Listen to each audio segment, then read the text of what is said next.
Can we sleep in your barn? Those 6 words would shatter a hardened rancher's carefully built walls and resurrect a heart he'd buried alongside his wife and child.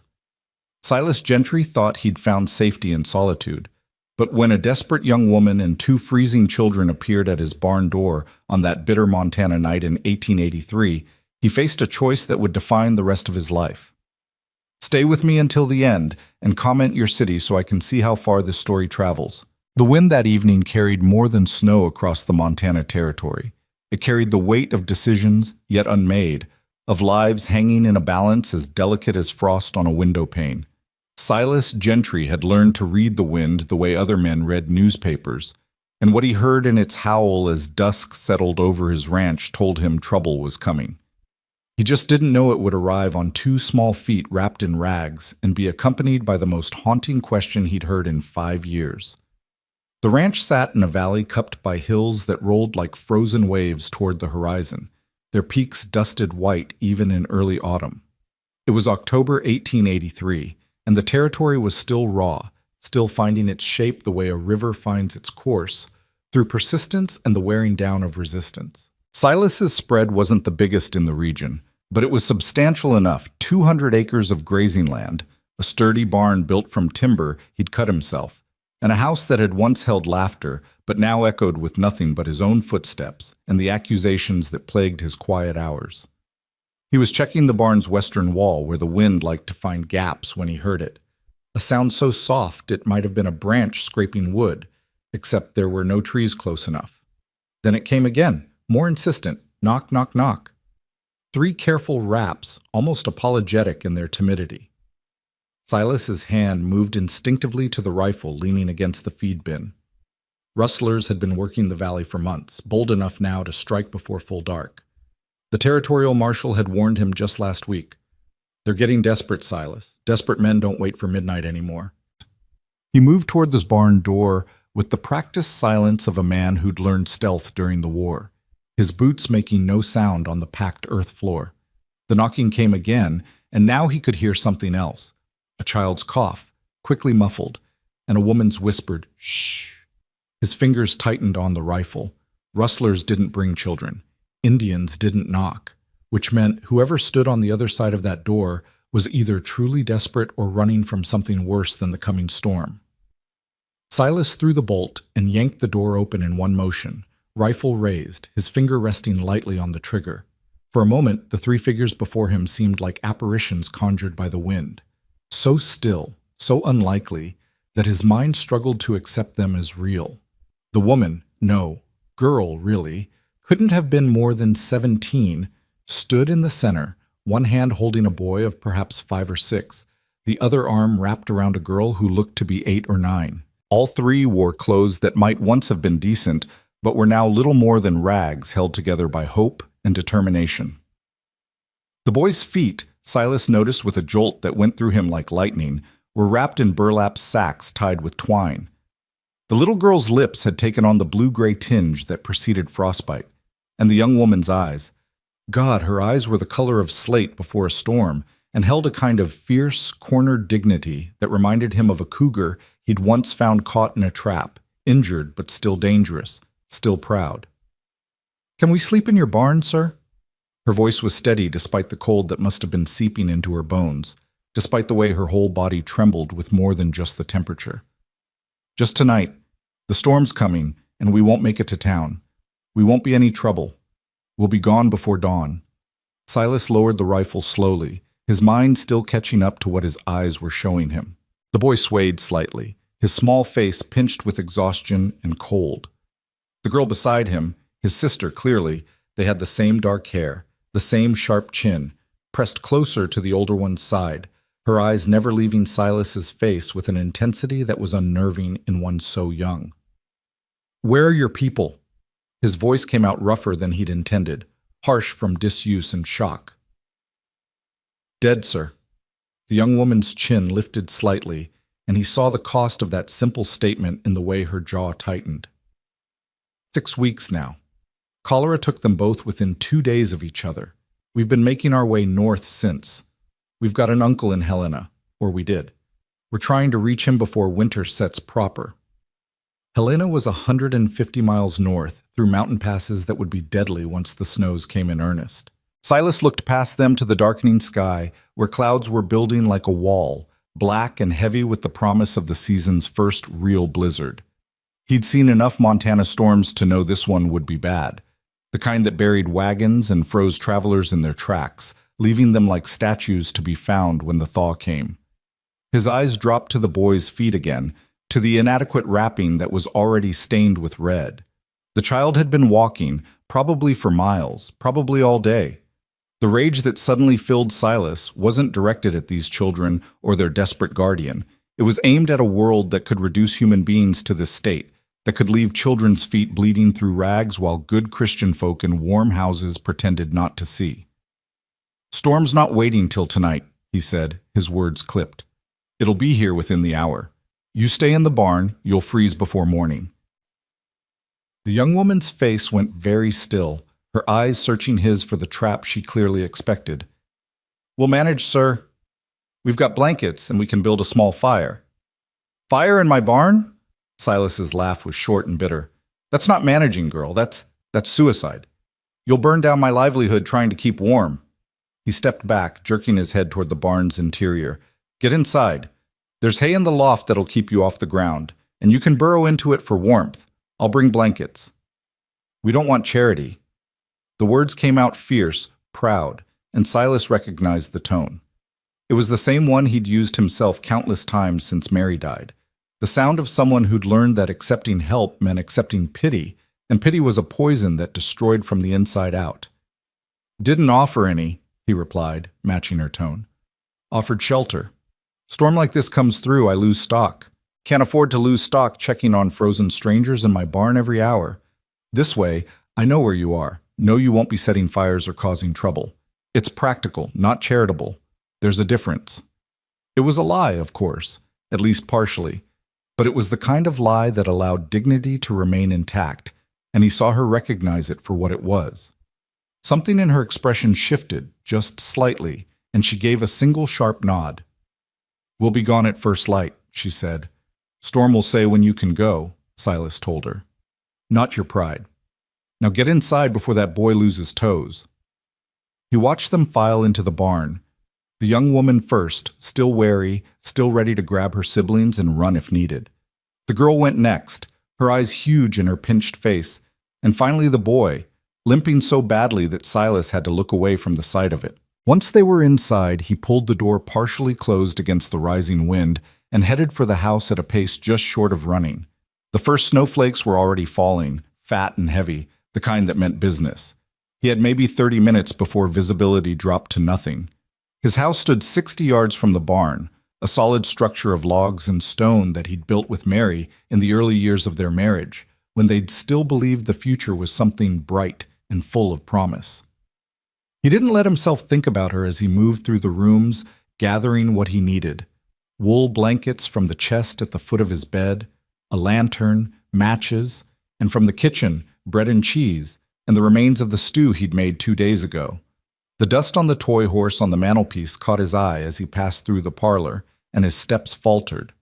Lily would have been 5 now, if she'd lived. The same age as that boy in the barn. He'd carved that horse during Mary's pregnancy, his hands shaping the wood while she knitted tiny clothes and hummed hymns about joy and grace and blessings. Neither of them had known that she was humming her own funeral songs. Silas shook his head sharply, banishing the memory, and kept moving. The past was a well he'd learned not to peer into too often, and he wasn't about to start now. When he returned to the barn, the young woman had gotten the children up into the hayloft. He could see them huddled together in the dim light, the boy already half asleep against his sister's shoulder. The older girl was trying to arrange loose hay around them for insulation, her movements efficient despite her obvious exhaustion. "Got blankets," Silas called up. "And food. You eaten today?" "We're fine, sir," but her eyes went to the bundle in his arms with an hunger that belied her words. That wasn't the question. He climbed the ladder, moving carefully with his burden. The loft was warmer than the ground floor, as he'd known it would be. Heat rose, and the animals below generated enough warmth to take the worst edge off the cold. Up close, he could see details he'd missed in the fading light outside. The young woman's hands were raw and cracked, her fingernails broken down to the quick. The little girl's dress had been mended so many times that it was more patch than original fabric. And the boy, Christ, the boy's eyes had the glazed look of fever. "He's sick," Silas said flatly, kneeling beside them. "Just tired." But the young woman's voice wavered. "He'll be fine with rest." Silas unwrapped the boy's feet with gentle hands, revealing the damage beneath. The child whimpered but didn't pull away, which told Silas the boy was either too exhausted or too accustomed to pain to protest. The soles of his feet were a mass of blisters, some broken, some infected. How far had they walked on these feet? How many miles of Montana territory had this child crossed while in agony? "This is bad," Silas said quietly. He looked up at the young woman who was watching him with eyes that expected condemnation. "Needs cleaning and proper bandaging. Might need more than that if the infection's taken hold." "We'll manage," she said again, but there was less conviction in it now, less certainty. "Will you stop saying that?" Silas stood abruptly, frustration bleeding into his voice. "You clearly can't manage. That's not weakness, it's just fact. The boy's got infection in both feet, you're half-starved, and this one," he gestured to the girl, "is well on her way to pneumonia, if that cough is any indication. Managing would have been stopping in the last town, finding work, staying put till you could outfit yourselves proper for the journey." "There was no work?" The young woman's voice went hard and flat. "Not for us. Not after what our father did." "And what did your father do?" She lifted her chin, that same proud, defiant gesture. "Borrowed money he couldn't pay back. Made promises he couldn't keep. Cheated at cards when he got desperate. By the time he died, half the town wanted his blood, and the other half wanted his debt settled. We couldn't stay. We tried, but—" Her voice broke just for a moment before she pulled it back under control. "We left in the night. Took what we could carry. This is what we could carry." Silas looked at the three of them, at the fierce, frightened girl trying to parent her siblings, at the feverish boy who should have been playing with toy horses instead of walking himself bloody, at the little girl whose eyes held too much understanding for her years. "What's your name?" he asked. She hesitated, as if even that much information was dangerous to give. Then, Nora Hale. This is Clara," she touched the girl's shoulder, "and Ben." "Silas Gentry. This is my land, my barn, and for tonight at least, you're under my protection. That means you do what I tell you, when I tell you. Understood?" Nora's eyes narrowed. "What do you want in return?" The question hit him like a slap, and he understood in that moment exactly what kind of men she'd encountered on this journey, exactly what kind of offers she'd already refused.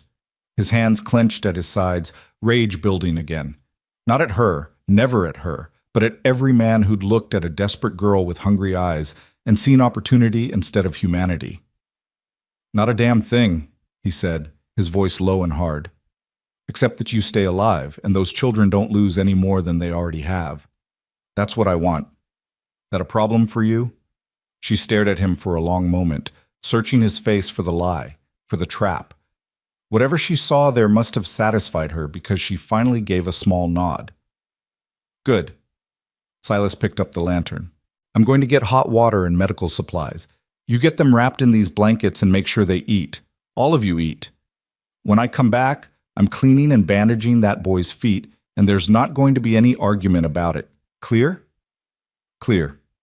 He was halfway down the ladder when her voice stopped him. "Mr. Gentry?" "Thank you." Silas didn't turn around. He couldn't. If he did, she'd see the way his jaw was working, the way his eyes had gone hot with tears he hadn't allowed himself to shed in years. "Silas," he said roughly. "Just Silas." The storm hit in earnest as he made his way back to the house, the snow coming down so thick and fast that he could barely see the ground beneath his feet. By the time he reached the porch, the barn had disappeared into the white wall of the blizzard, and he knew with absolute certainty that if those three souls had still been out on the road, they'd have died tonight. Frozen solid, buried under drifts, to be found in the spring as nothing but bones and tattered cloth. Inside, he built up the fire and set water to boil, moving through the familiar tasks while his mind worked at the problem of three strangers and a storm that might last days. He had supplies enough: flour, salt pork, dried beans, coffee. He'd put up preserves in the summer, though he'd barely touched them. There was meat hanging in the smokehouse, and the cellar was full of root vegetables. He could feed them. That wasn't the issue. The issue was what came after. Because Nora Hale might believe they'd be gone at first light, might believe she and her siblings would somehow make it to Helena before winter locked down the passes, but Silas knew better. That boy wouldn't be walking for weeks, maybe longer. The infection in his feet could turn serious, could turn deadly, if not treated properly. And even if by some miracle they all recovered, even if the weather cleared, winter was coming fast and hard, and there was no way 3 people on foot were crossing that distance before the deep snows fell, which meant they'd be here longer than a night, probably longer than a week. Possibly. Silas shook his head sharply, refusing to follow that thought to its conclusion. He didn't need complications, didn't need people in his life, in his space, in his carefully constructed solitude. He'd learned to be alone, learned to prefer it, learned that alone meant safe, meant nobody else could die while he stood helpless and useless and paralyzed by his own cowardice. But when he loaded the hot water, bandages, and salve onto a tray and headed back out into the blizzard, when he fought his way through a wind that tried to knock him off his feet and snow that stung like needles, he knew he was already caught, already involved, already responsible in a way that terrified him more than any storm ever could. The barn was dark except for the single lantern in the loft. He could hear Clara's cough even before he opened the door, a deep, rattling sound that spoke of lungs full of fluid. Wonderful. Infection in the boy, pneumonia brewing in the girl, and Nora herself running on nothing but will and determination. When he climbed back into the loft, he found them exactly as he'd left them, huddled together under the blankets, the bread and cheese untouched beside them. "You didn't eat," he said, setting down the medical supplies. "We were waiting," Nora said quietly. It seemed polite. "Polite?" Silas laughed, but there was no humor in it. "Girl, politeness is for tea parties and church socials. This is survival. Eat the damn food." He turned his attention to Ben, who watched him with wide, feverish eyes as Silas unwrapped his feet again. The boy was burning up, his small body radiating heat even in the cold barn. The infection was worse than Silas had feared. Angry red lines were starting to track up from the worst of the blisters, heading toward his ankles like poisonous vines. "This is going to hurt," Silas told him quietly, meeting those fever-bright eyes. "I'm sorry for that. But if we don't clean it proper, you could lose more than your toes, you understand?" Ben nodded, his small face solemn and far too old for his years. "You scream if you need to," Silas continued, dipping a cloth in the hot water. "Nobody here will think less of you. Sometimes the bravest thing a man can do is admit when something hurts." He worked as gently as possible, cleaning away the dirt and dried blood, draining the worst of the blisters, applying salve that made Ben whimper and bite down on his lip until it bled. Nora held her brother's hand throughout, murmuring quiet words of comfort that Silas couldn't quite hear but felt in his chest nonetheless. Clara fell asleep against Nora's shoulder, her cough finally quieting. The bread and cheese slowly disappeared, probably into Nora's pocket for later, when she thought Silas wouldn't notice. He pretended not to see. When he finally finished bandaging Ben's feet, the boy was pale and shaking, tears tracking silently down his cheeks. Silas pulled the blanket back over him with gentle hands. "You did good, son," he said softly. "Real good." "Thank you, sir," Ben whispered. "Silas," he corrected. "Just Silas." He gathered his supplies, ready to retreat back to his empty house and his silent rooms, but Nora's voice stopped him again. "Why are you helping us?" It was a fair question, a good question. Silas looked at her, really looked at her, and saw not just desperation but intelligence, saw not just fear but courage, saw someone who'd stepped into the role of mother to her siblings because there was nobody else, and was carrying it with a grace that shamed him. "Because someone should," he said finally. "And I'm the one here." That's not much of a reason. It's the only one I've got. He was halfway down the ladder again when he heard her speak, so quietly he almost missed it over the wind. "Your wife, the one whose things fill that house. What happened to her?" Silas froze, his hands gripping the ladder rung so tightly his knuckles went white. Nobody in town asked him about Mary anymore. They'd learned not to. Ezekiel knew, of course, had been there that terrible night, but even he had the sense to leave it unspoken. "She died," Silas said, his voice barely audible. "5 years ago. Her and our daughter both. I'm sorry." "Don't be. It was my fault." He didn't wait for her response, didn't want to hear whatever platitude she might offer. He just descended the ladder and walked out into the storm, where the wind could drown out the sound of his own thoughts and the snow could hide the expression on his face. The house felt colder than the barn when he finally stumbled inside, shaking snow from his coat and stamping feeling back into his feet. The fire had burned down to embers, and he stood in front of it for a long time, not bothering to rebuild it, just watching the fading light and remembering another night when snow fell and a woman screamed and he stood frozen in town, too afraid to come home, too much of a coward to face what was happening. Mary had gone into labor 2 months early. She'd been alone except for old Mrs. Henderson from the neighboring ranch, who'd come when she heard the screams, but had no medical training, no knowledge of how to handle a breech birth or stop the bleeding that came after. By the time Silas made it back, by the time he finally forced himself to ride through the storm he'd been hiding from, it was over, both of them gone. Mary's eyes still open, staring at nothing.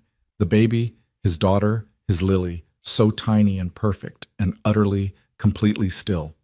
He'd been in town drinking, trying to work up the courage to come home, to face impending fatherhood, to stop being terrified that he'd fail them both.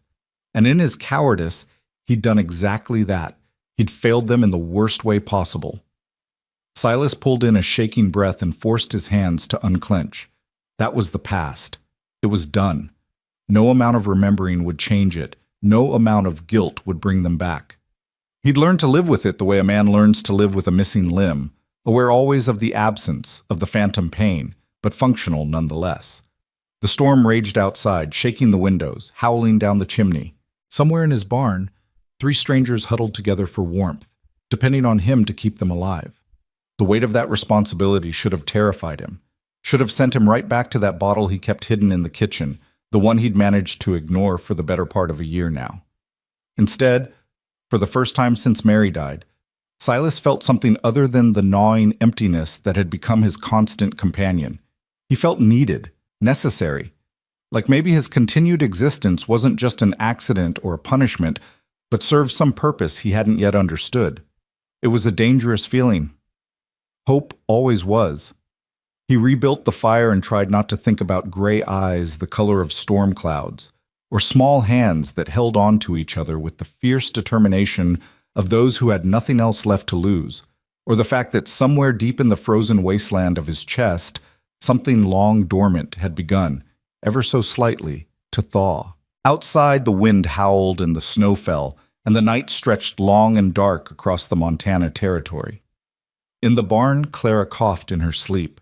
Ben whimpered from dreams of pain and cold, and Nora Hale lay awake, staring at the barn rafters, wondering if they'd finally found safety, or if this was just another stop on a journey that would end the same way all their other stops had ended, in disappointment and betrayal and the necessity of running again.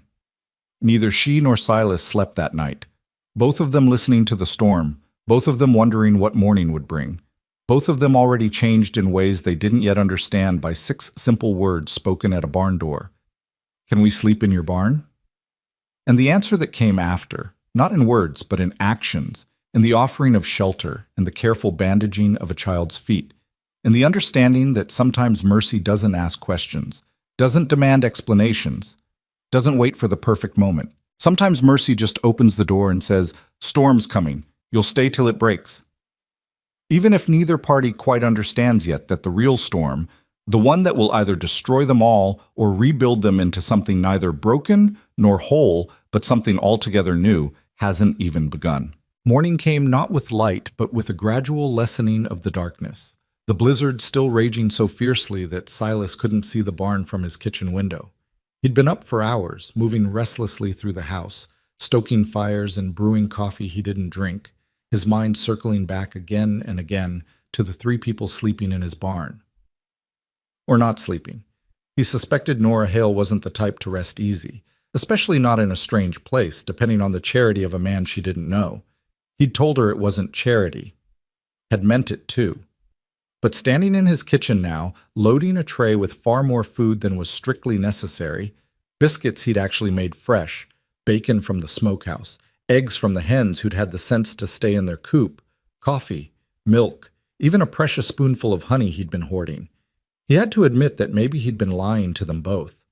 This was charity, or something like it. Something that felt suspiciously like caring, which was even more dangerous. The wind nearly knocked him off his feet when he stepped outside, and the cold hit like a physical blow.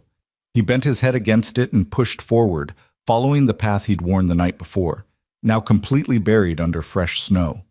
Each step took effort, his boots sinking deep, and by the time he reached the barn door, his lungs burned and ice had formed in his beard. Inside, the animals shifted and stamped, restless from the storm. His mare, Daisy, nickered a greeting, and he made a mental note to check on all of them properly once he'd dealt with his human guests. The loft was quiet except for that same rattling cough from Clara, slightly worse than it had been the night before. Silas climbed the ladder carefully, balancing the tray, and found them awake, or at least Nora was, sitting upright with her back against a hay bale, both children tucked against her sides. Her eyes tracked him with the wariness of a wild thing, but she didn't speak until he'd set the tray down. "The storm hasn't broken," she said. It wasn't a question. "Won't for a while yet. Day, maybe 2. He gestured to the food. "Figured you'd be hungry." "We can't. If you say you can't accept it, I'm going to dump this whole tray in the hay and waste it all, and then we'll all feel foolish. Eat." A smile ghosted across her face, so quick he almost missed it. "You're not very good at this." "At what?" "Being kind. You do it like it's a burden." "Maybe it is." But he found himself almost smiling back, which was disorienting enough that he had to look away. "How's the boy?" As if in answer, Ben stirred and whimpered, his small face flushed with fever. Nora's hand went immediately to his forehead, and Silas saw the fear flash across her features before she could mask it. "He's worse," she admitted quietly. Silas knelt beside them and checked the bandages on Ben's feet. The infection had continued to spread overnight, the red lines now reaching halfway to his knees. The child was burning up, his breathing shallow and rapid. "He needs a doctor," Nora said, and he could hear the desperation she was trying to keep out of her voice. "Nearest doctor is in town, 6 miles away. Can't make it there in this storm, and even if we could, Doc Hartwell wouldn't come out in this weather for love or money." Silas sat back on his heels, thinking. "But I've got medicine in the house.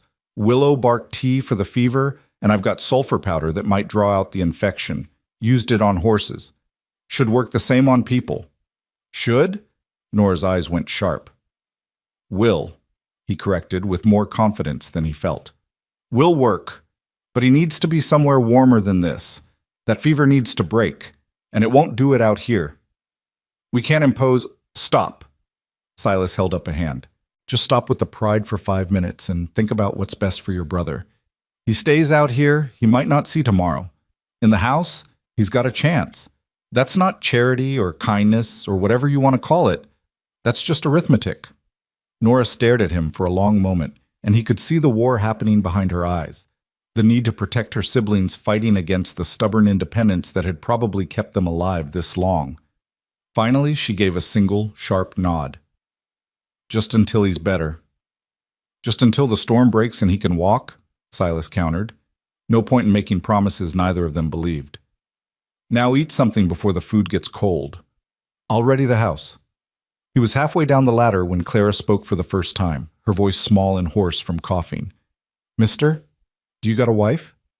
Silas froze. Nora made a sharp sound that might have been a reprimand, but Clara continued, undeterred. "It's just, Nora said we can't go in a man's house if he don't got a wife. She said it ain't proper." "Clara," Nora started, but Silas cut her off. "Had a wife," he said, still not turning around. "Don't anymore. And your sister's right. It ain't proper, but proper doesn't mean much when weighed against staying alive. You ask any preacher in the territory, he'll tell you God values life over propriety. Probably. I'm not much for preachers, so I couldn't say for certain." He climbed down before Clara could ask any more questions, before Nora could see the way his hands were shaking. The child's casual inquiry had punched through his defenses like they were paper, leaving him raw and exposed in a way he hadn't been in years. The house needed preparing. He moved through it mechanically, lighting fires in both the parlor and the spare bedroom, the one he'd been using for storage since Mary died because he couldn't stand to look at the empty space where a cradle should have been. He cleared out the boxes and crates, swept the floor, made up the bed with sheets that still smelled faintly of lavender from the sachets Mary had made. The toy horse on the mantelpiece caught his eye again as he passed through the parlor, and this time he didn't look away. He'd carved it during Mary's 7th month, his hands shaping the wood while she read aloud from her Bible, her voice soft and full of contentment. She'd been so certain everything would be fine, so sure that God had blessed them with this child and would see them through the birthing. Silas had believed her, or wanted to. But there'd been a fear in him even then, a cold certainty that something so good couldn't possibly last, that happiness was just a prelude to loss. And he'd been right, hadn't he? He'd been absolutely right. He grabbed the toy horse and shoved it in a drawer, out of sight, where it should have stayed all along. By the time he made his way back to the barn, the wind had picked up even more, the snow falling so thick it was like being inside a cloud. He found them ready. Nora had wrapped both children in the blankets he'd brought, had even managed to get some food into them. Ben was limp and feverish, his eyes unfocused, but Clara was alert, watching everything with those two old eyes. "I'll take the boy," Silas said. "You bring your sister. Stay close behind me. If you lose sight of me in the storm, stop moving and yell. Don't try to find your way. You'll get turned around and freeze. Understand?"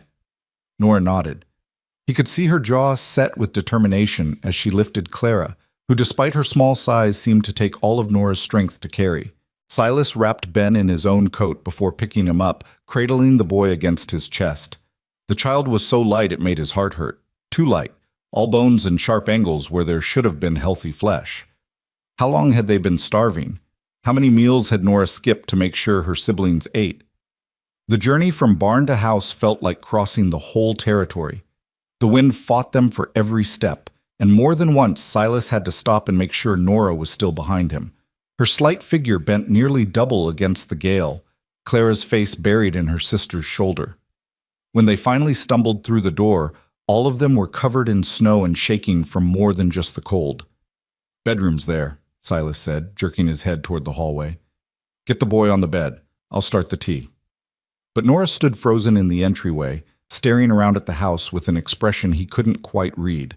It wasn't until Clara whispered, "It's so warm," that he understood. This was probably the first real warmth they'd felt in weeks, maybe months. "Fire's in the parlor, too," he said gruffly, suddenly embarrassed by his own comfort, by the fact that he'd had all this space and heat and safety while they'd been sleeping in barns and walking themselves bloody. "Get yourselves settled. I'll be back." In the kitchen, he set water to boil and measured out willow bark, trying to remember the proportions old Doc Hartwell had taught him back during the war. Too much, and it would make the boy sicker. Too little, and it wouldn't touch the fever. He added a pinch of this, a handful of that, working from memory and instinct and the kind of desperate hope that felt suspiciously like prayer. When he carried the tea to the bedroom, he found Nora sitting on the edge of the bed, her hand on Ben's forehead, her face pale and tight with worry. Clara was curled in a chair by the window, wrapped in a quilt, watching the storm with fascinated horror. "This is for the fever," Silas said, setting the cup down. "He needs to drink all of it, even though it tastes like hell. After that, I'll treat his feet again." "He's so hot," Nora whispered. "I've never felt him this hot." "Fever means his body's fighting. That's good. Means he's still fighting." Silas helped prop Ben up, supporting the boy's head while Nora coaxed the tea between his lips. The child struggled weakly, making a face at the bitter taste, but Nora was relentless, murmuring encouragement until the cup was empty.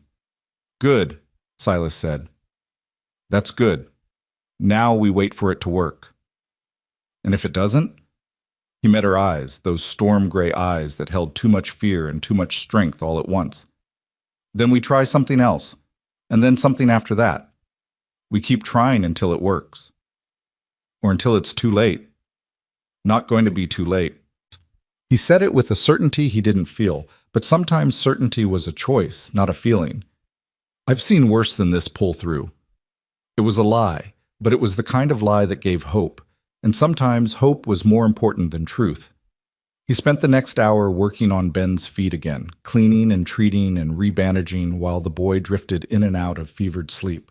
Nora never left his side, her hand always somewhere on her brother, his shoulder, his arm, his hair, as if the physical contact could somehow anchor him to consciousness and life. Clara fell asleep in the chair, her small body finally relaxing in the warmth and safety. Silas found himself watching her breathe, counting each rise and fall of her chest, listening to that concerning rattle, but taking comfort in the rhythm of it. Living. Still living. "What happened to them?" Nora asked suddenly. "Your wife and child." Silas's hand stilled on the bandage he was tying.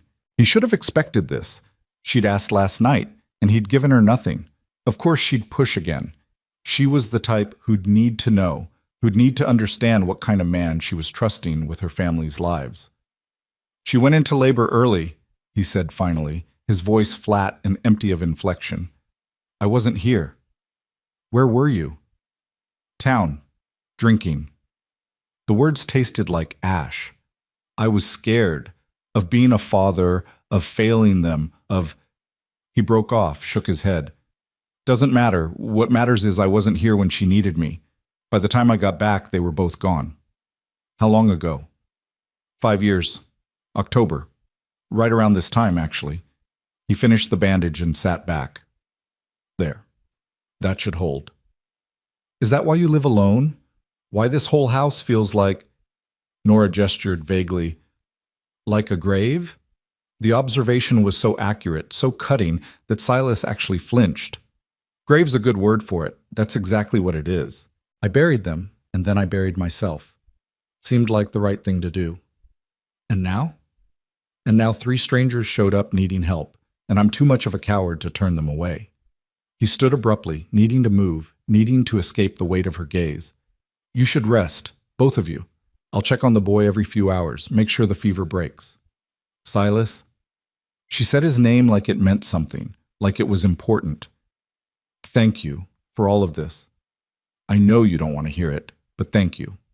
He nodded once, sharp and uncomfortable, and fled to the kitchen where he could pretend to be busy with tasks that didn't require him to look at Nora Hale's eyes, or think about the way saying his name in that tone made something crack open in his chest. The day crawled by with the storm still raging. Silas checked on Ben every hour, watching the fever spike and hold, willing the medicine to work. He brought food that Nora picked at, but mostly gave to Clara, who ate like she couldn't quite believe the food was real and might disappear if she looked away. In the afternoon, Ezekiel showed up, having fought his way over from his own small cabin on the property. He was Silas's ranch hand, a freed slave who'd come west after the war and had a way with horses that bordered on magical. He was also the closest thing Silas had to a friend, though neither of them would have used that word. "Thought you might be buried under snow," Ezekiel said, stamping his boots at the door. "Came to dig you out, but I see you got company instead." "Travelers," Silas said shortly. "Caught in the storm." Ezekiel's dark eyes took in the details, the women's clothes drying by the fire, the sound of Clara's cough from the bedroom, the tension in Silas's shoulders. "That's so. Travelers usually sleep in the barn. Boy's sick, needed warmth." "Mm-hmm." Ezekiel's expression was knowing. "And that's the only reason?" "That's the only reason that matters."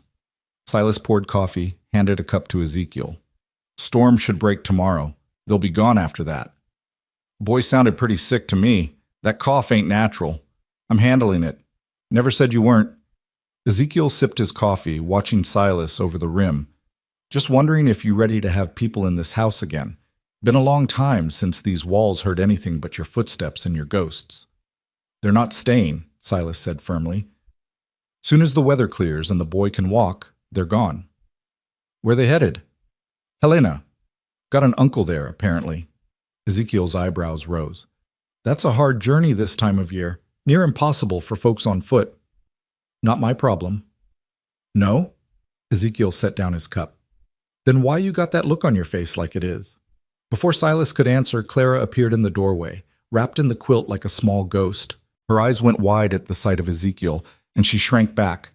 "It's all right," Silas said quickly. "This is Ezekiel. He works here.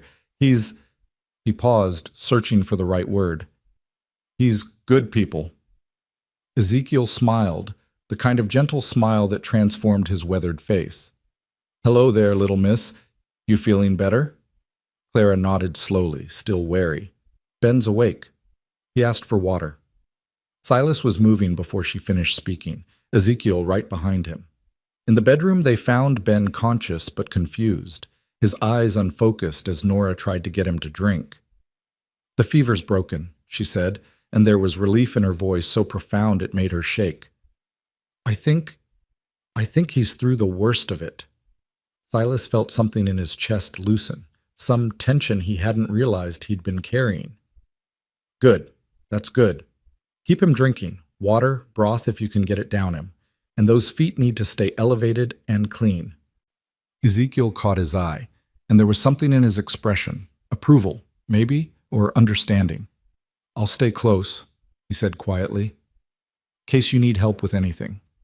What he meant was, I'll stay close because you're doing something important here. Something that might break you or remake you, and either way, you shouldn't be alone. Silas nodded, throat tight. Appreciate it. The rest of the day passed in a blur of medicine and food and the constant monitoring of Ben's condition. The fever didn't return, and gradually the red lines on his legs began to fade, the infection responding to Silas's rough treatment. By evening, the boy was able to eat a little broth and even managed a weak smile when Clara told him about the snow outside. Nora barely left his side, and Silas found himself watching her when she wasn't looking. The careful way she touched her siblings, the fierce protectiveness in every gesture, the exhaustion she was trying to hide. She was so young, far too young to carry this weight, and yet she carried it with a grace that made his own failures feel heavier. That night, he made a proper supper. Venison stew with vegetables from the cellar, fresh bread, even dried apple pie for after. They ate in the kitchen, all of them crowded around the table, and for the first time in 5 years, the house didn't feel quite so empty. This is wonderful, Nora said softly. I can't remember the last time we had a real meal. Probably before your folks died, Silas said. Before that, even. Papa wasn't much for providing. There was no bitterness in her voice, just resignation. He was better at promises than delivering on them. Nora makes good stew, Clara offered loyally. When we got ingredients. Which wasn't often, Nora admitted. I'm not much of a cook. Mother tried to teach me, but I was always more interested in books than recipes. You read? Silas asked, surprised.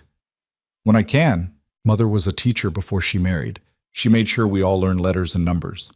Nora's face softened with memory. She used to say education was the only thing nobody could take from you, no matter how poor you got. Smart woman. She was. Nora's smile faded. I wish... She broke off, shaking her head. It doesn't matter what I wish. She's gone, and wishing won't bring her back. Silas understood that particular futility all too well. No, he agreed quietly. It won't. After supper, Nora insisted on washing the dishes despite Silas's protests. He watched her work, her movements efficient, and found himself struck by how easily she'd slipped into the rhythms of his kitchen, how natural it felt to have her there. Dangerous thoughts he had no business entertaining. When Ben and Clara were finally settled for the night, Nora lingered in the parlor where Silas sat pretending to read a book he'd already read 3 times. She stood by the fireplace, her fingers trailing across the mantel, and stopped at the place where the toy horse used to sit. There's dust here, she said quietly, like something was removed recently. Silas said nothing. Something small, child-sized maybe. Her eyes met his. A toy? Horse, he admitted roughly. I carved it for my daughter. What was her name? Lily. The name felt strange in his mouth, sharp and sweet all at once. He hadn't said it aloud in years. We were going to name her Lily. That's beautiful. Nora turned back to the empty space on the mantel. Where is it now? Put it away. Seemed wrong to have it sitting there when she never got to hold it.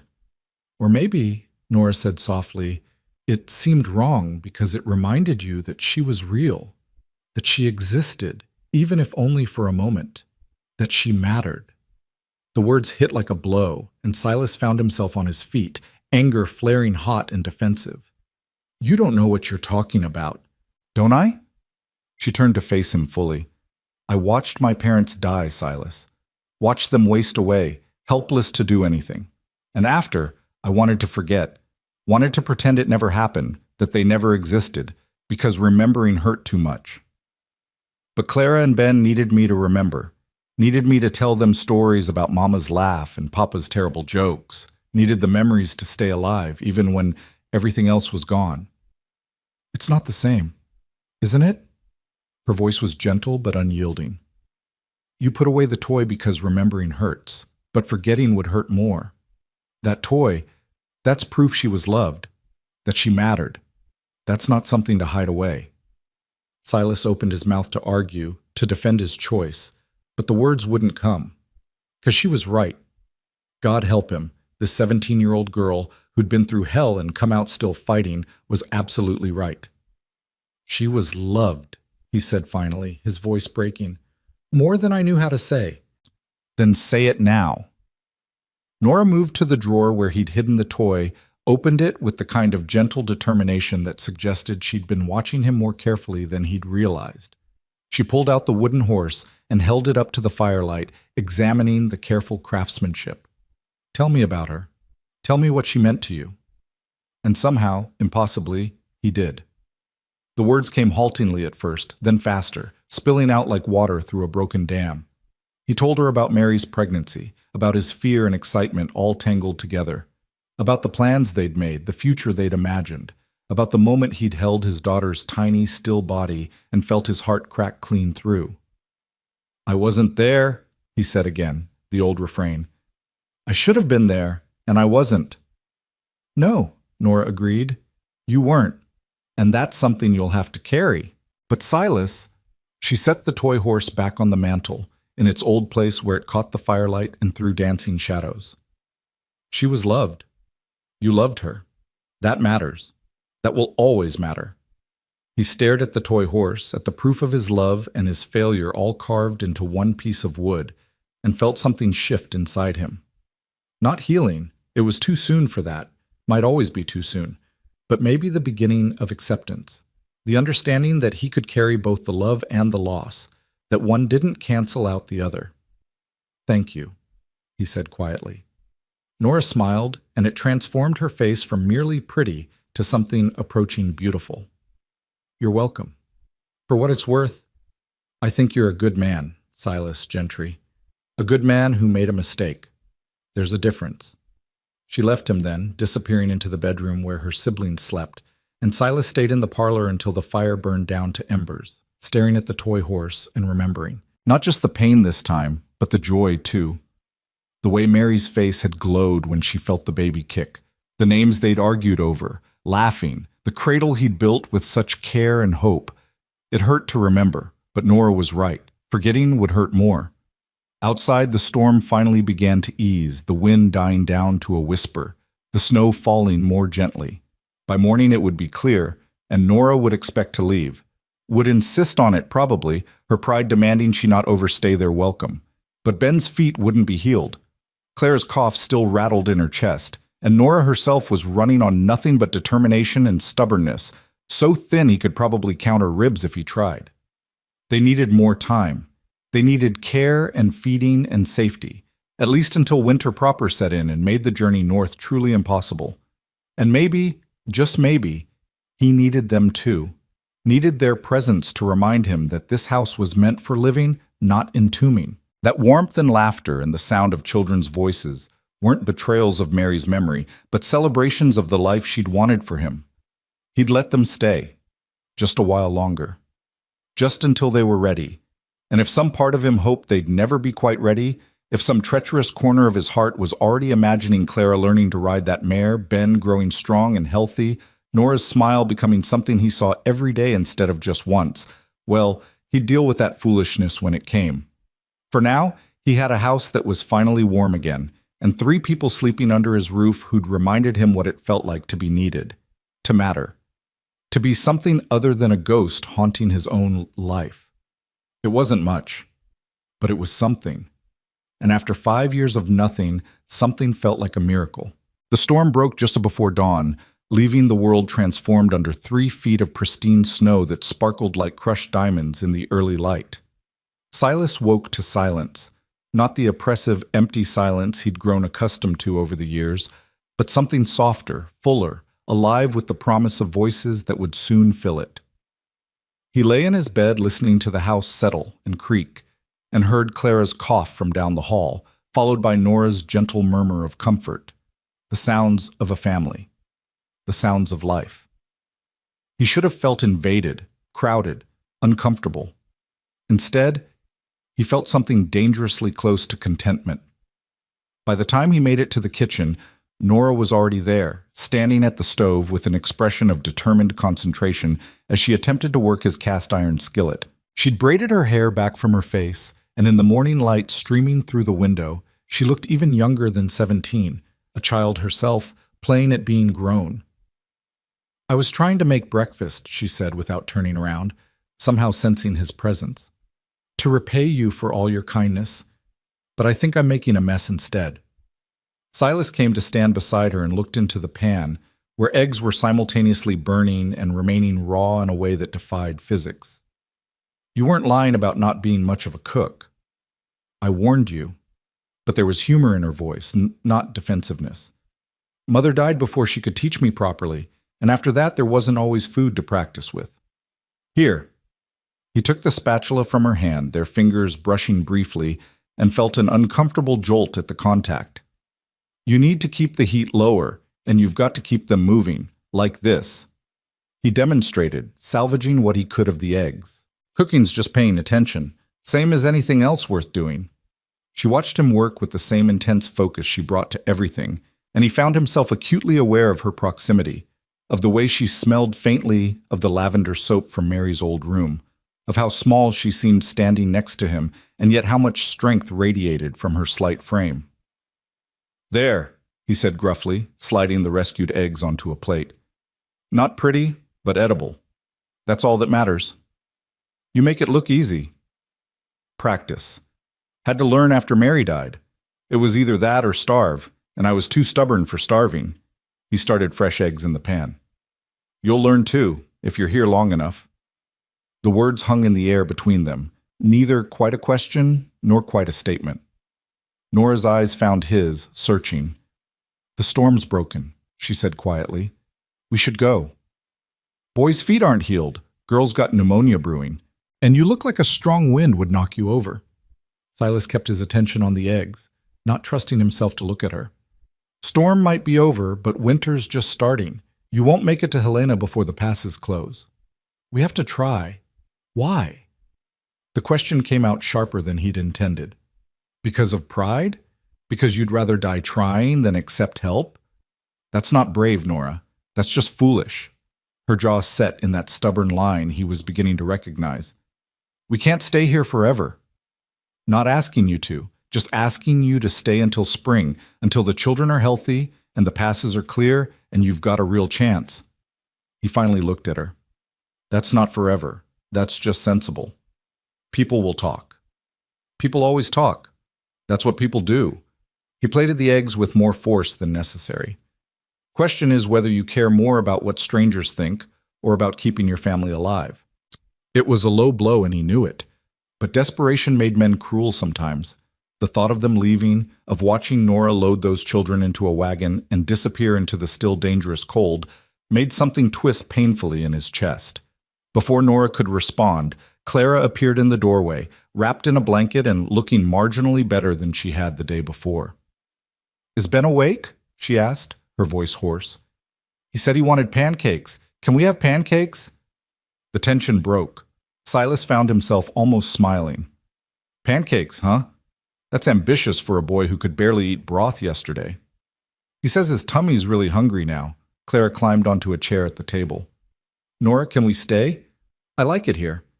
It's warm and there's real food and Mr. Silas has books." "You found the books?" Silas asked. Clara nodded enthusiastically. "In the room with all the dust, there's so many. Do you think I could read one?"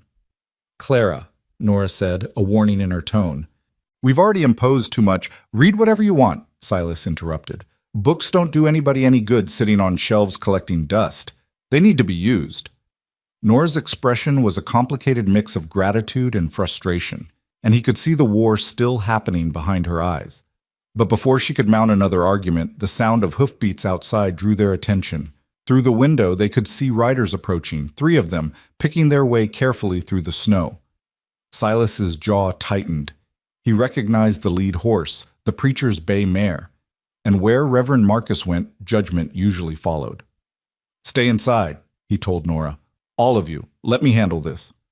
"Silas, please." He caught her arm gently. "Just this once. Let me handle it." He met them on the porch, pulling the door shut behind him. Reverend Marcus sat tall in his saddle, flanked by Thomas Whitmore, the town banker, and Sheriff Dale. All 3 wore expressions of grim purpose that made Silas's hackles rise. "Gentlemen," he said evenly, "storm brought you all the way out here?" "Concern brought us," Reverend Marcus replied, his voice carrying that particular tone of righteous certainty that set Silas's teeth on edge. "Ezekiel mentioned you'd taken in travelers. In your home. Unchaperoned. Travelers needed help. I provided it. Don't recall asking permission." "Silas," Thomas Whitmore leaned forward in his saddle, his banker's face arranged in an expression of false sympathy.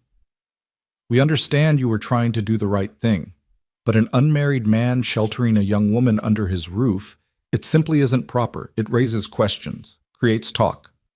"Let it talk then." Silas crossed his arms.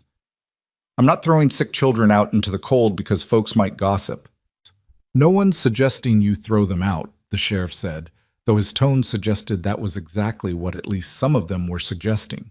"But perhaps they could be accommodated elsewhere. The church has rooms, the boarding house, for which they'd need money they don't have." Silas's voice went flat and hard. "And speaking of money," he turned his attention to Whitmore. "I heard something about debts. The girl's father owed money when he died?" Whitmore had the grace to look uncomfortable. "Thomas Hale had significant debts, yes, gambling debts primarily. When a man dies, his obligations fall to his children? Children who are barely more than babies themselves?" Silas took a step forward, and all 3 men shifted in their saddles. "That's the kind of Christian charity you're peddling these days, Thomas? Collecting blood money from orphans? Now see here. No, you see here." Silas's voice was quiet, but carried the kind of authority that came from barely controlled rage. "Those children in my house have lost everything. Their parents, their home, damn near their lives trying to make it to family that might not even exist anymore. They showed up at my barn begging for shelter, and I gave it. That's what decent people do. That's what the Bible your preacher friend here loves quoting actually says to do." Reverend Marcus's face darkened. "The Bible also has things to say about propriety, about avoiding even the appearance of sin."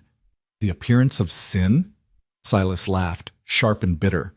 "That's what concerns you? Not actual suffering or actual need, but how things might look." He shook his head. "You know what I think? I think you're all so busy worrying about appearances that you've forgotten what substance looks like, what real faith looks like, what actual goodness requires." "We're trying to protect your reputation," Whitmore said stiffly. "And the girls. If word spreads that she's been living here alone with you, then word spreads. I don't give a damn about my reputation. Haven't for years." Silas met each of their eyes in turn. "Now, unless you've got legal grounds to remove them, and Sheriff, you know as well as I do that you don't, I suggest you head back to town before the snow gets too deep for those horses." The 3 men exchanged glances, clearly not having expected this level of resistance. Finally, Reverend Marcus straightened in his saddle, his expression hardening into something ugly. "Very well," he said coldly, "but don't expect the town's support when the consequences of your choices come home to roost, Silas. We tried to help you see reason. What happens now is on your head." They rode off, and Silas watched them go with a sinking feeling in his gut. He'd made enemies today, powerful ones. In a small town like theirs, that kind of enmity could be dangerous. The preacher controlled who was welcome in the church, which meant who was welcome in most social gatherings. The banker controlled credit, which meant survival for most ranchers during hard times. And the sheriff, while technically neutral, was known to look the other way when the town's important men wanted something done. He'd just painted a target on his back. Possibly on Nora's, too. The door opened behind him, and Nora stepped out, her face pale but set with determination. "I heard," she said quietly. "I'm sorry. We'll leave today. I won't let you ruin yourself for us." "Nobody's ruining anything." Silas turned to face her. "And nobody's leaving. Not today, not this week, not until I say so. You can't— My land, my house, my decision." He softened his tone slightly. "Nora, they were always going to talk. That's what small-minded people do when they've got nothing better to occupy themselves. But talk is just air. It can't hurt us unless we let it." "You don't understand." She wrapped her arms around herself, looking suddenly very young and very scared. "It's not just talk. In the last town, after Papa died, people said things, did things. They called me a debtor's daughter, said I was bad luck, said I'd bring shame to any decent family. The boys—" She broke off, her jaw working. "Some of them thought a girl with no family and no money was fair game. That's why we left. That's why we've been running." Cold rage flooded through Silas, so intense it made his vision narrow. "Did they hurt you?" "They tried." Her chin lifted with that familiar pride. "I had Papa's knife. They learned I knew how to use it." "Good." The single word came out hard as stone. "And if anyone tries anything like that here, they'll learn I know how to use a rifle. And unlike you, I won't just scare them off." Something shifted in Nora's expression. Relief, maybe, or gratitude, or something more complex that Silas couldn't quite name.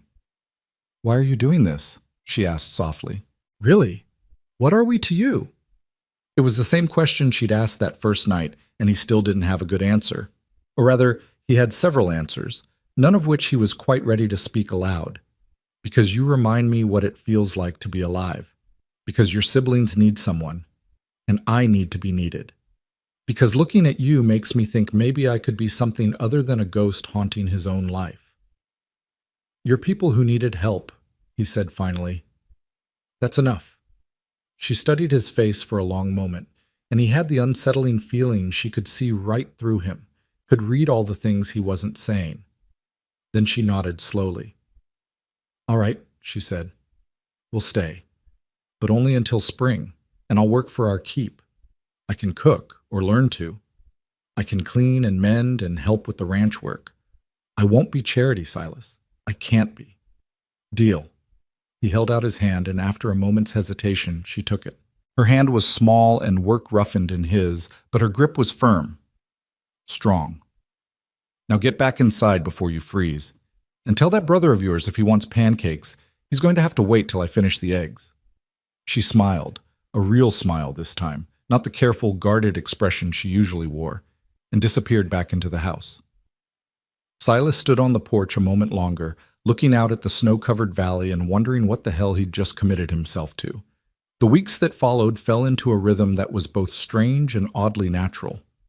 Ben healed slowly, his feet improving day by day until he could walk without limping, though Silas insisted he stay off them as much as possible. Clara's cough gradually eased, helped along by the warm house and regular meals and Silas's willingness to dose her with every home remedy he could remember. And Nora transformed his house. It wasn't anything dramatic or obvious. She didn't rearrange furniture or change his routines, but gradually the dust disappeared from corners. Windows that had been filthy for years suddenly gleamed. Meals appeared on the table at regular times, simple but well made as she practiced the cooking techniques he taught her. The house began to smell like bread and stew and wood smoke instead of emptiness and regret. She found Mary's sewing basket and began mending clothes, first her siblings, then Silas's, darning holes in his socks and fixing tears in his shirts that he'd been ignoring for months.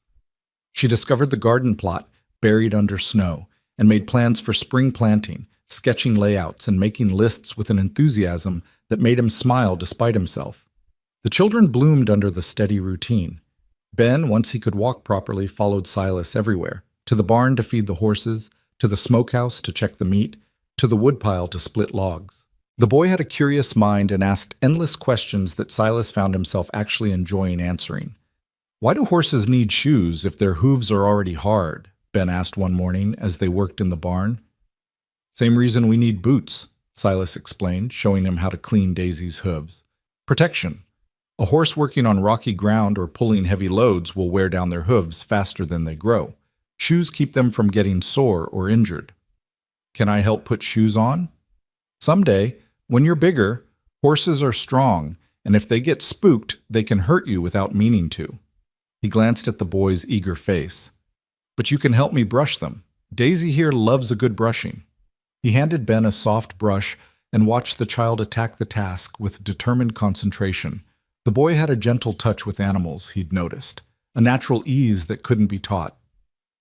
Mr. Silas, Ben said after a while, can I ask you something? Sure. Are you going to marry Nora? Silas nearly dropped the hoof pick. What? No. Why would you? Where did that come from? Clara says you are. She says that's why we're staying here, because you and Nora are going to get married, and then you'll be our papa. Ben looked up at him with those serious eyes. I think that would be good. I liked having a papa. And you're nice. You'd be a good papa. Silas felt like he'd been kicked in the chest. Ben, we're not. He struggled for words. Your sister and I aren't getting married. We're just helping each other out for a while. That's all. Oh. Ben's face fell. Clara's going to be sad. She really wants to stay. You can stay till spring, Silas said carefully. That's the plan. But then you'll go on to Helena, find your uncle. What if we don't want to go? The question was small and scared.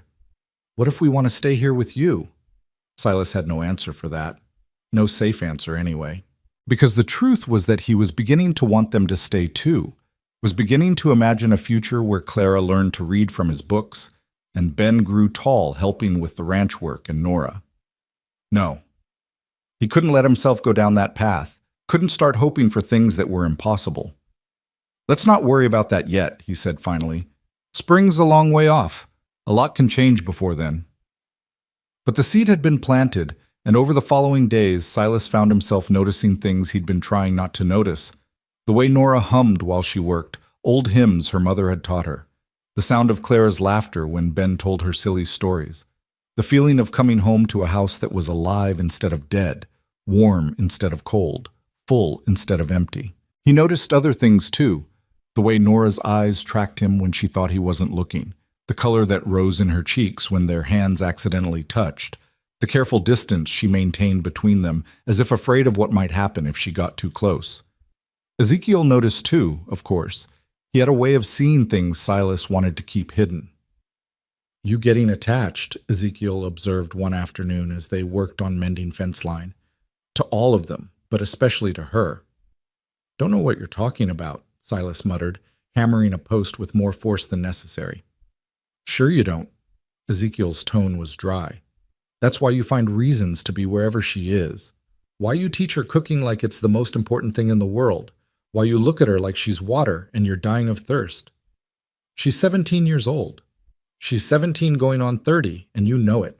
That girl's lived more life in the past few months than most folks live in years. Age ain't just numbers, Silas. It's experience. It's what you've survived. Doesn't matter. Silas drove the post deeper into the frozen ground. Come spring, she's leaving. They're all leaving. That's the agreement. Agreements can change. Not this one.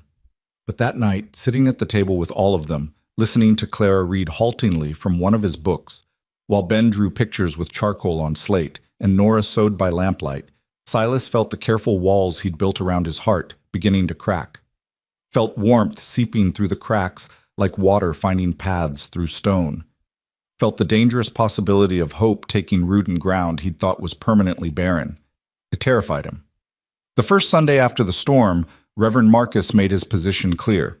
Silas didn't attend church, hadn't since Mary died, but Ezekiel did, and he came back with a face like thunder. He preached about sin, Ezekiel said flatly, about how charity was godly, but how good intentions could lead to wickedness if not properly guided. About how the appearance of impropriety was as dangerous as the sin itself. He didn't name names, but everyone knew who he meant. Let him preach, Silas said, but his hands clenched around his coffee cup. It's not just preaching. Thomas Whitmore stood up after the sermon, called Nora a debtor's daughter, said her father's sins shouldn't be forgotten just because the man died, said debts don't disappear with death. That bastard. Silas was on his feet before he'd consciously decided to move. How much? How much did her father owe? $150, he claimed. Maybe more. It was a fortune to most people, but Silas had money saved. Years of living alone with no one to spend it on had left him with more than he needed. I'll pay it. You do that, and it'll look like you bought her. Ezekiel met his eyes. You know it will. Town's already talking. You settle her debts, they'll say she's your mistress. They'll say worse. I don't care what they say. Maybe you should. Ezekiel's voice was gentle but firm. Because it ain't just your reputation at stake. It's hers. It's those children's. You want Clara going into town and hearing folks call her sister a whore? You want Ben to have to fight every boy who makes a comment? Because that's what's coming if this keeps up. Silas sank back into his chair, running his hands through his hair. Ezekiel was right. He knew it. But what was the alternative? Send them away? Watch them walk back out into the cold and the danger with nothing but hope and determination to sustain them? What do I do? He asked quietly. You tell her the truth, Ezekiel said, about how you feel, about what you want, and then you let her decide. She's too young. She's old enough to raise 2 children alone, old enough to make a 100-mile journey in winter, old enough to decide who she wants and what kind of life she's willing to fight for. Ezekiel stood, placing a hand on Silas's shoulder. Question is whether you're brave enough to let her choose. That night, Silas lay awake listening to the house breathe around him. The creak of floorboards as someone shifted in bed, the whisper of wind against the windows, the distant howl of a coyote on the hills, his house, his land, his carefully constructed solitude. Except it wasn't solitude anymore. It was family, or something like it, something that felt fragile and precious and absolutely terrifying. He thought about Mary, about the promises he'd made at her grave, about how he'd sworn he'd never risk that kind of loss again, never put himself in a position where his cowardice could destroy someone he loved. But wasn't pushing Nora away just another form of cowardice? Wasn't hiding behind excuses about age and propriety and what people might think just another way of protecting himself at her expense? By dawn, he still had no answers. But he knew he couldn't keep pretending this was temporary, that come spring everything would just go back to the way it was. Because nothing was ever going back. He'd been changed by 6 words spoken at a barn door, by gray eyes that saw through his defenses, by the sound of children's laughter in rooms that had been silent too long. He found Nora in the kitchen, already working on breakfast. The morning light caught in her hair, turning the brown strands gold, and when she looked up at him, her smile was soft and unself-conscious, and so beautiful it hurt. "Morning," she said. "I made coffee. It's probably terrible. I still can't get the proportions right, but it's hot." "Nora," he said, and something in his tone made her smile fade, made her turn to face him fully. "We need to talk." "About what?" "Everything," he wanted to say. "About how you've taken my dead house and filled it with life. About how I watch you with your siblings and see the mother you'll someday be. About how the thought of you leaving makes me want to do something desperate and foolish." But before he could find the words, Clara burst into the kitchen, her face flushed with excitement. "Nora! Nora, come look! It snowed again and there's rabbit tracks everywhere, and Ben says maybe we can trap one for Stu." The moment shattered. Nora's eyes held his for a second longer, questioning, but then she turned to her sister. "All right, show me these tracks. But we're not trapping anything without asking Silas first." She followed Clara out, leaving Silas alone with his coffee and his cowardice, and the knowledge that he was running out of time. That eventually the town would force a choice. That eventually he'd have to be brave enough to speak or forever lose the chance. He just hoped that when the moment came, he'd find the courage that had failed him once before. Because this time, the stakes were higher than he'd ever imagined. This time it wasn't just his own heart on the line. It was Nora's, and Clara's, and Ben's, and the possibility of a future he'd stopped believing he deserved. Outside, he could hear the children's voices, bright and happy. Inside, the coffee grew cold in his cup. And somewhere between those two truths, Silas Gentry stood at a crossroads, knowing that whichever path he chose would define the rest of his life. He just had to find the strength to choose. The choice came sooner than Silas expected, and in a way he hadn't anticipated. 3 days after his aborted conversation with Nora, he took Clara riding on Daisy for the first time. The girl had been begging for weeks, and with the weather clear and cold, it seemed as good a time as any. He lifted her into the saddle, her small body barely making an impression on the mare's broad back, and watched her face transform with wonder. "She's so tall," Clara breathed, gripping the saddle horn with white knuckles. "She'll take care of you," Silas assured her, keeping one hand on Daisy's bridle. "She's the gentlest horse I've ever known. Used to belong to my—" He stopped, the words catching. "She was my wife's mare." Clara looked down at him with those two knowing eyes. "The one who died?" "Yes." "Did she like to ride?" "Loved it." The memory came unbidden. Mary on this same horse, her hair flying loose, laughing as she raced across the meadow with abandon that had both terrified and enchanted him. She used to say riding was like flying without leaving the ground. "That's pretty," Clara said softly. Then, with the blunt honesty of children, "Were you going to teach your little girl to ride too?" The question hit him square in the chest, but somehow it didn't hurt as much as it once would have. "Yes, I was. I used to imagine teaching her, watching her grow brave enough to ride alone." "You can teach me instead," Clara offered with such simple generosity that Silas had to look away. "If you want. I don't mind being second choice." "You're not second choice," he said roughly, and realized it was true. This child, with her persistent cough and her fierce love for her siblings, and her careful way of testing whether she was wanted, she wasn't a replacement or a substitute. She was Clara, entirely herself, and that was enough. "You ready to walk?" Her grin was answer enough. He led Daisy in slow circles around the yard while Clara clutched the saddle horn and giggled, her initial fear melting into delight. Ben watched from the porch, jumping and waving, and through the window Silas could see Nora standing at the kitchen counter, her hands still, her attention fixed on them with an expression he couldn't quite read. "Can I call you Papa?" The question came so quietly, Silas almost didn't hear it. He stopped walking, stopped breathing, stopped everything. Clara was looking down at him with hope and fear warring in her face, and he understood that this moment mattered in ways he couldn't fully comprehend. "Why would you want to?" His voice came out hoarse. "Because you take care of us like a papa should. Because you teach me things, and you're patient when I'm slow to learn. Because—" She bit her lip. "Because I miss having a papa. Mine wasn't very good at it, but I loved him anyway. And I think you'd be good at it. I think you'd be the best at it." Something inside Silas cracked wide open, and suddenly he was remembering the toy horse on the mantel, the daughter who never got to say the word papa, the future that had been stolen before it could begin. He'd thought that chance was gone forever. Had believed he didn't deserve another one.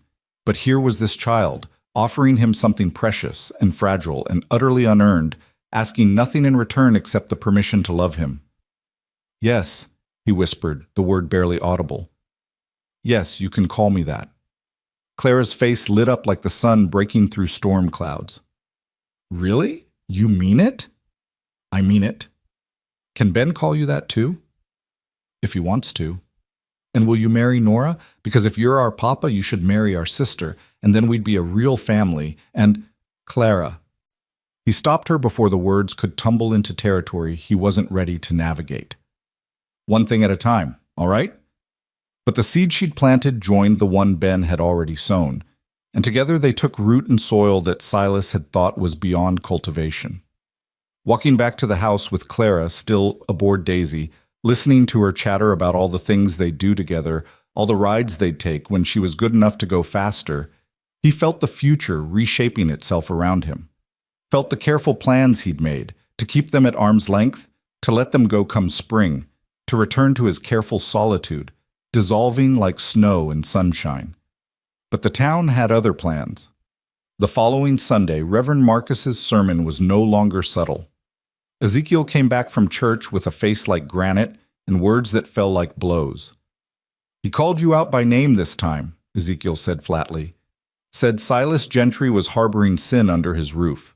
Said an unmarried man and an unmarried woman living together was an abomination, regardless of the circumstances. Said the children were being exposed to wickedness and corruption. He said that? Silas's voice was dangerously quiet. Called them wicked? Worse. He said they were tainted by their father's sins and would grow up to be the same unless they were removed from your corrupting influence. Ezekiel's jaw worked. Then Thomas Whitmore stood up again. This time, he brought papers. Legal papers. Says Nora Hale owes him $200 now. Interest accumulated, he claims. Says if she can't pay, he's within his rights to seize any property or assets associated with her father's estate. She doesn't have any property or assets. No, but you do. Ezekiel met his eyes. He made it real clear that any gifts given to her, any money spent on her behalf, could be considered assets. Said he'd be watching for evidence of financial transactions between you two. Said if you paid her debt, he'd have grounds to claim she'd essentially sold herself to you. Silas felt rage building in his chest, hot and tight. That's extortion. That's a banker protecting his interests according to the law. Ezekiel's expression was grim. And there's more. The preacher suggested that the children might need to be placed with a proper Christian family. Said there were plenty of good folks in town willing to take in orphans, separate them if necessary to ensure they were properly raised. Like hell. The words came out low and lethal. Like hell, anyone's taking those children. Then you better figure out how to stop them, Ezekiel said. Because this is just the beginning. They're coming for you, Silas. Coming for all of you. And they won't stop until they've either driven you out or destroyed what you're trying to build here. After Ezekiel left, Silas stood in his parlor and stared at the toy horse on the mantel. The last time the town had come for him, he'd hidden. He'd been in a saloon drinking away his fear while his wife died alone. He'd let cowardice rule him, and it had cost him everything. He wouldn't make that mistake again. But when he turned to find Nora, she was already standing in the doorway, her face pale and set with terrible determination. I heard, she said quietly, we're leaving, today, before this gets worse. No. Silas, no. He moved toward her, and she held her ground, though he could see the fear in her eyes. I let people die once because I was too afraid to fight for them. I won't do it again. This isn't your fight. The hell it isn't.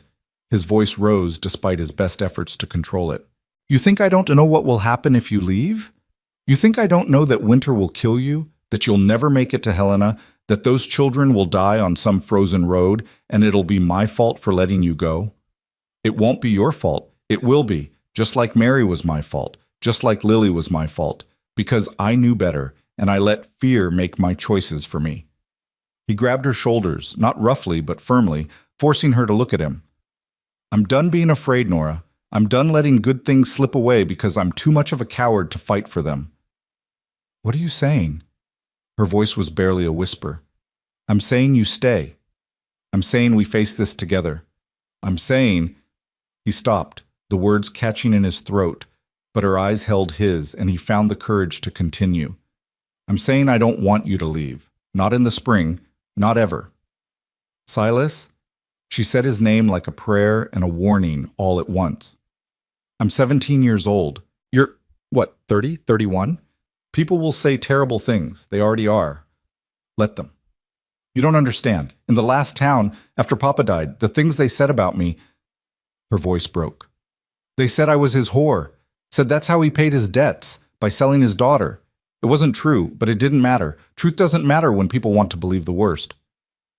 Then we'll give them something else to believe. He gentled his grip on her shoulders, his thumbs tracing small circles against the fabric of her dress. We'll get married. Properly. With the whole town as witnesses. That'll shut them up.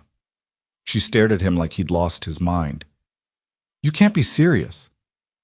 I've never been more serious about anything in my life. You don't love me. The words came out flat, defensive. You barely know me. This is just... You're trying to protect us, and I appreciate it, but don't tell me what I feel. He released her shoulders but didn't step back. You think I haven't noticed the way my heart beats faster when you walk into a room? You think I don't see you in every corner of this house, Don't imagine you there when you're not. You think I haven't been lying awake at night trying to figure out how to ask you to stay without sounding like every other desperate man who's tried to use you? Nora's eyes had gone wide, her breath coming faster. Silas, I'm not asking you to love me back, he continued, the words pouring out now like water through a broken dam. I'm not asking for anything except the chance to keep you safe, to give those children a home, to be the man I should have been 5 years ago when it mattered. This isn't about Mary, Nora said softly. This can't be about making up for the past. It's not. He reached up, tucked a strand of hair behind her ear with fingers that trembled slightly. It's about the future. About choosing to live instead of just surviving. About being brave enough to try again. She caught his hand, held it against her cheek. Her skin was warm and soft, and he could feel her pulse racing beneath his fingers. What if I can't be what you need? What if I'm too young, too damaged, too— You're perfect. The word came out fierce and certain. Exactly as you are. Perfect. For a long moment they stood there, the morning light streaming through the window, the house quiet around them except for the distant sounds of the children playing in the bedroom. Then Nora rose on her toes and kissed him, brief, chaste, but full of promise. Ask me properly, she whispered against his lips. If you mean it, ask me properly. Silas pulled back just enough to meet her eyes, and what he saw there made his breath catch. Not just acceptance or resignation, but something that looked dangerously close to hope, to joy, to the beginning of love. He dropped to one knee right there in the parlor, still holding her hand. Nora Hale, will you marry me? Will you let me be a father to your siblings and a husband to you? Will you stay here and build a life with me for however long we both shall live? Yes. The word came out breathless, happy. Yes, you impossible, stubborn, wonderful man. Yes. He stood and pulled her into his arms, and she came willingly, burying her face against his chest. He could feel her shaking, with laughter or tears or relief. He couldn't tell. But it didn't matter. She was here. She was his. They had a chance. We'll do it soon, he said into her hair. Before the town can mount more attacks, before they can separate you from the children or come after you for debts.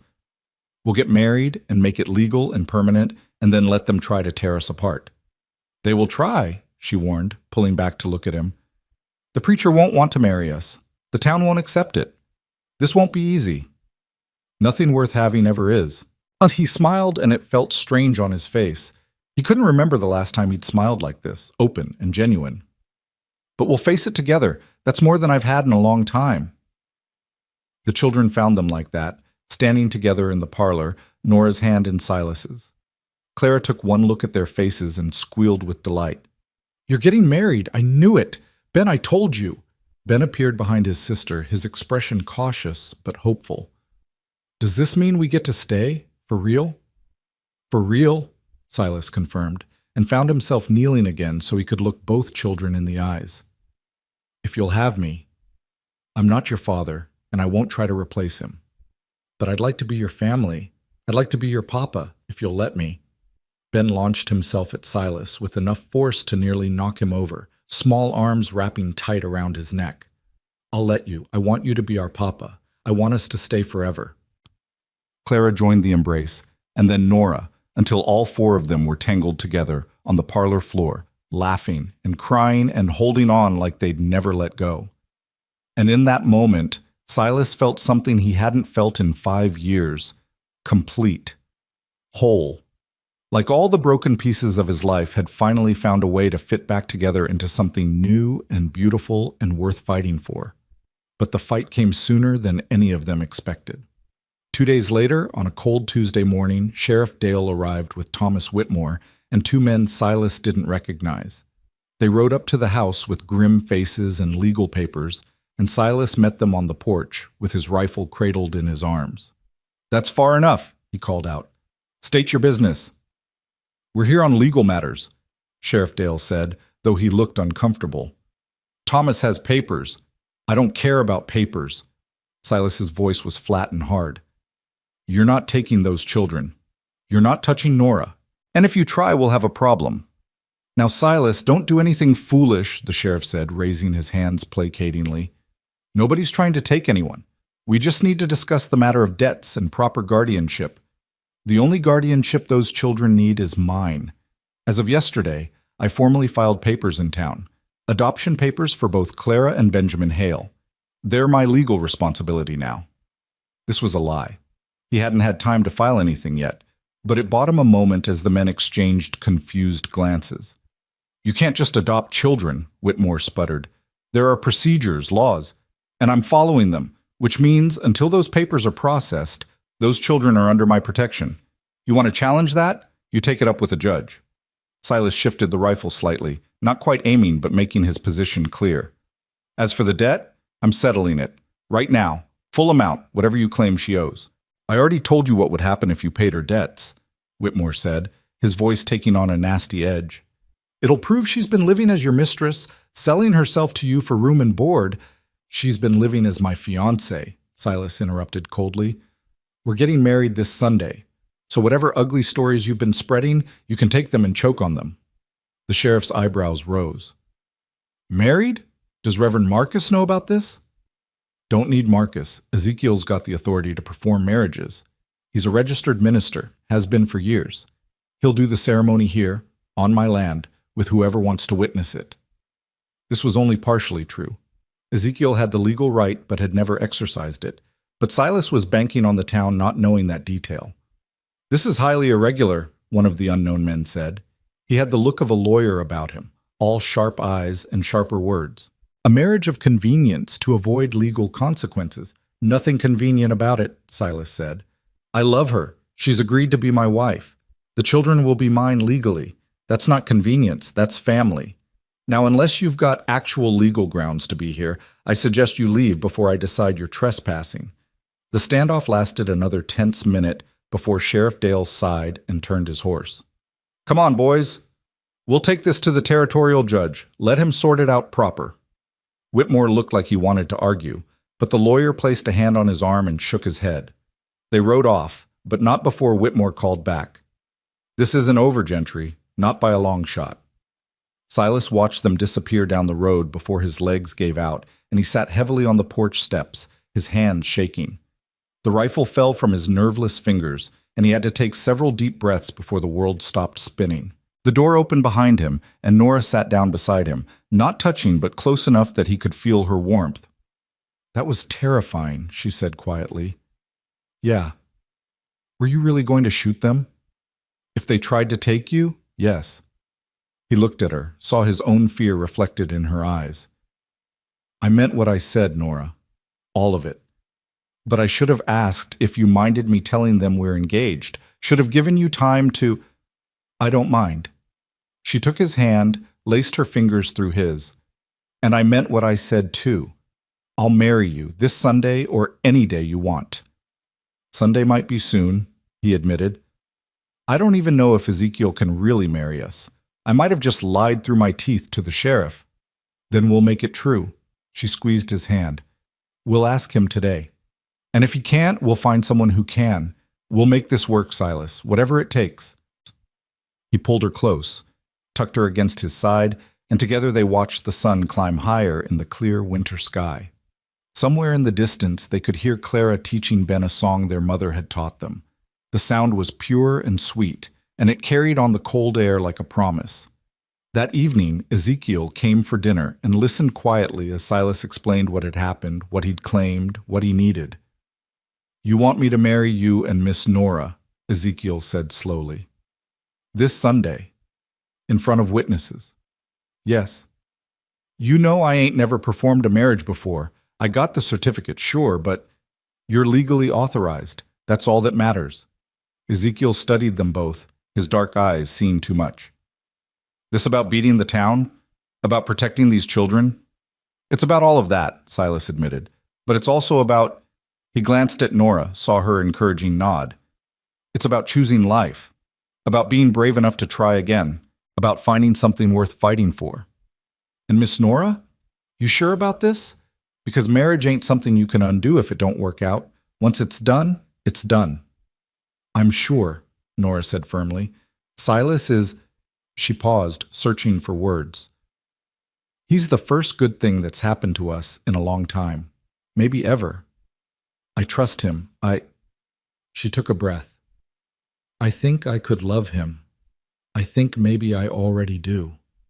The words hit Silas like a physical blow, stealing his breath. She'd said she'd marry him, said she'd stay, but this was more than he'd hoped for, more than he'd dared to imagine. Well then. Ezekiel's serious expression broke into a rare smile. Guess I better dust off my Bible and practice my preacher voice. Sunday it is. The next few days passed in a blur of preparation. Nora had no dress suitable for a wedding, so Silas rode to town and bought fabric, cream-colored wool that would be practical and warm, but still beautiful. Mrs. S. Henderson from the neighboring ranch came to help with the sewing, taking Nora's measurements with gentle efficiency and asking no questions about the sudden wedding. About time this house had some joy in it, was all she said, and patted Silas's hand with her weathered one. Clara and Ben helped clean the house until it gleamed, chattering constantly about the wedding, about their new papa, about all the things they'd do as a family. Their excitement was infectious, and Silas found himself caught up in it despite his nervousness. Because underneath the practicality and the legal necessity, this was real. He was marrying Nora Hale. He was becoming a father to 2 children who'd claimed his heart when he wasn't looking. He was choosing to live again, to risk again, to believe that maybe happiness wasn't something that had died with Mary, but something that could be rebuilt from the ashes of grief. The night before the wedding, Nora found him in the barn checking on the horses. She'd wrapped herself in one of his old coats, and in the lantern light she looked young and uncertain. Having second thoughts? He asked gently. No, you? Terrified, he admitted. But not having second thoughts. Never that. She moved closer, and he opened his arms automatically. She fitted against him perfectly, her head tucked under his chin. Silas, after we're married, she paused, and he could feel her tension. I know men have expectations, marital rights and such, and I'll honor them. But I've never... Nora, he pulled back so he could see her face. I'm not marrying you for that. I'm marrying you because I want you in my life, because I want to keep you and the children safe, because... He cupped her face gently. Because you make me believe in futures again. That's enough. More than enough. Anything else can wait until you're ready. Years if necessary. I'm a patient man. Her eyes filled with tears. How are you real? How is any of this real? I don't know, he said honestly. But I'm grateful for it. For you. For all of this. She kissed him then, properly this time, not the brief press of lips from before, but something deeper, searching, full of promise and question all at once. When she pulled away, they were both breathing hard. Tomorrow, she whispered. Tomorrow, I'll be your wife. Tomorrow, he agreed, and every day after. They stood together in the barn, surrounded by the quiet sounds of horses and the smell of hay and leather, and Silas felt something settle in his chest, a rightness, a certainty that he was exactly where he was supposed to be. Whatever came next, whatever the town threw at them, whatever challenges they'd face it together. That was more than he'd had in 5 years. That was everything. Sunday morning dawned clear and cold, the kind of Montana winter day that hurt to breathe but sparkled like the world had been dipped in diamonds. Silas woke before first light, his heart pounding with a mixture of anticipation and terror that felt remarkably similar to the morning he'd married Mary. But this was different. Everything about this was different. He found Ezekiel already in the kitchen, building up the fire and setting coffee to brew. The older man looked up with a slight smile. Couldn't sleep either? Ezekiel asked. Haven't slept in 2 days. Silas ran his hands through his hair. Keep thinking something's going to go wrong, that the town will show up with more papers, or the territorial judge, or maybe nothing goes wrong, Ezekiel interrupted gently. Maybe today is just a good day. You ever consider that possibility? Silas hadn't, actually. He'd spent so long expecting disaster that the concept of things simply working out felt foreign, almost dangerous to hope for.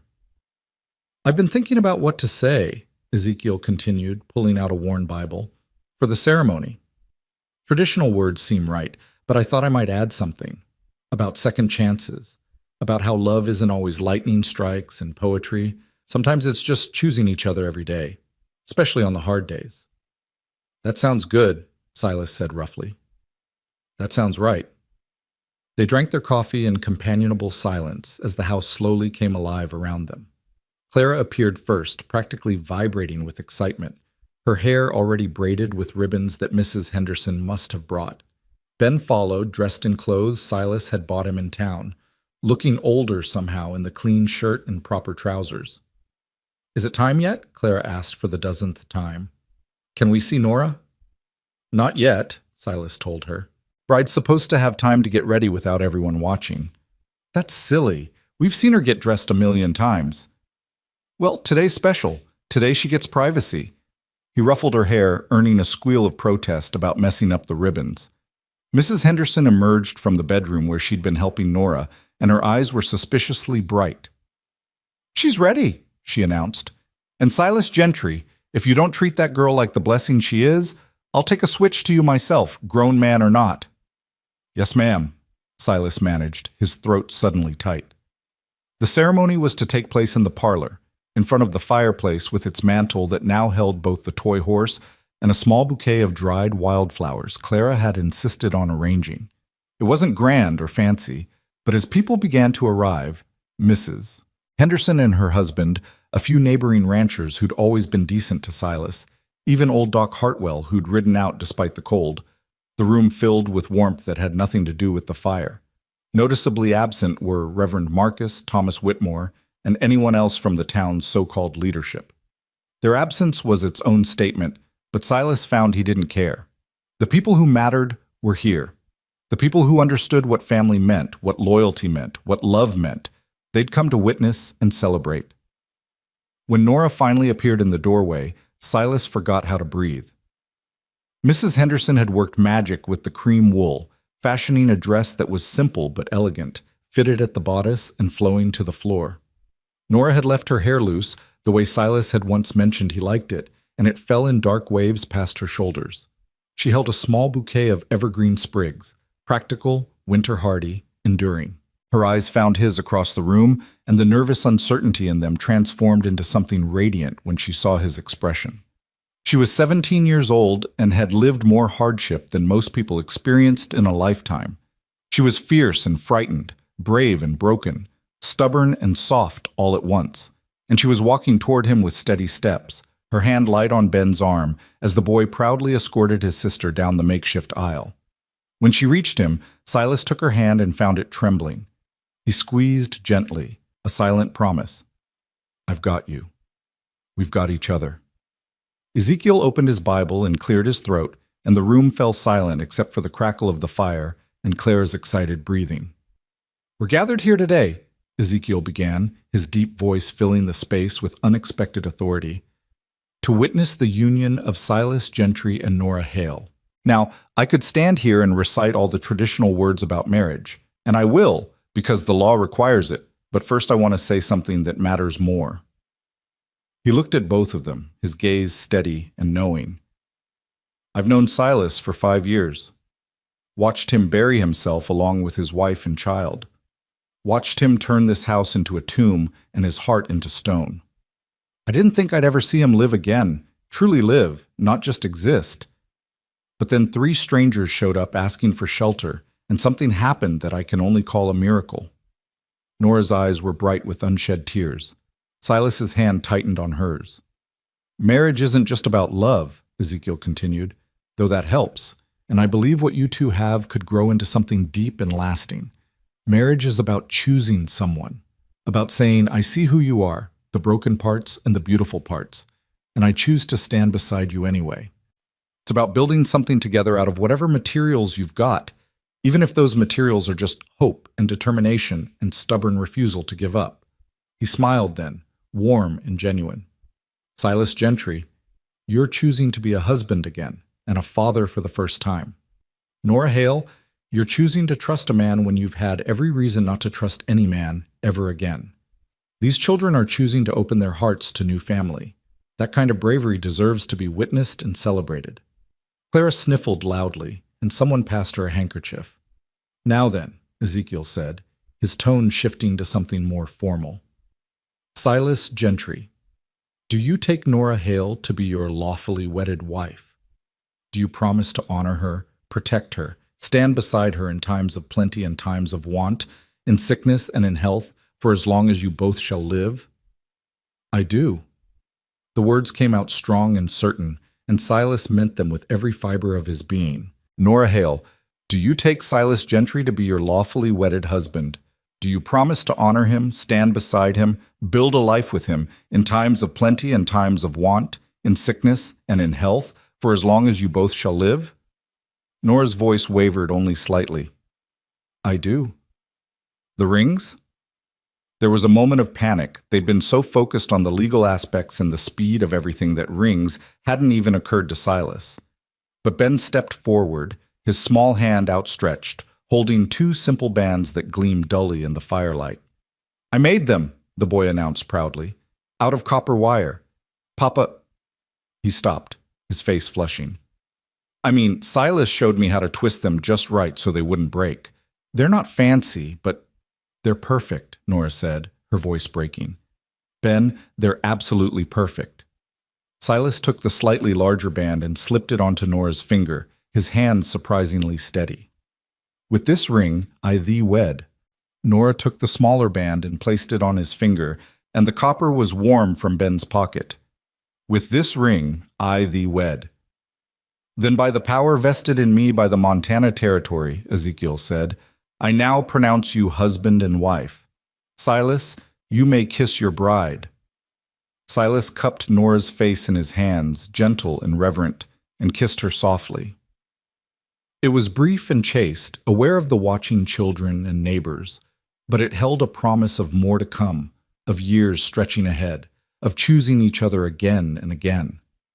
When they pulled apart, Clara was already launching herself at both of them, wrapping her arms around their waists.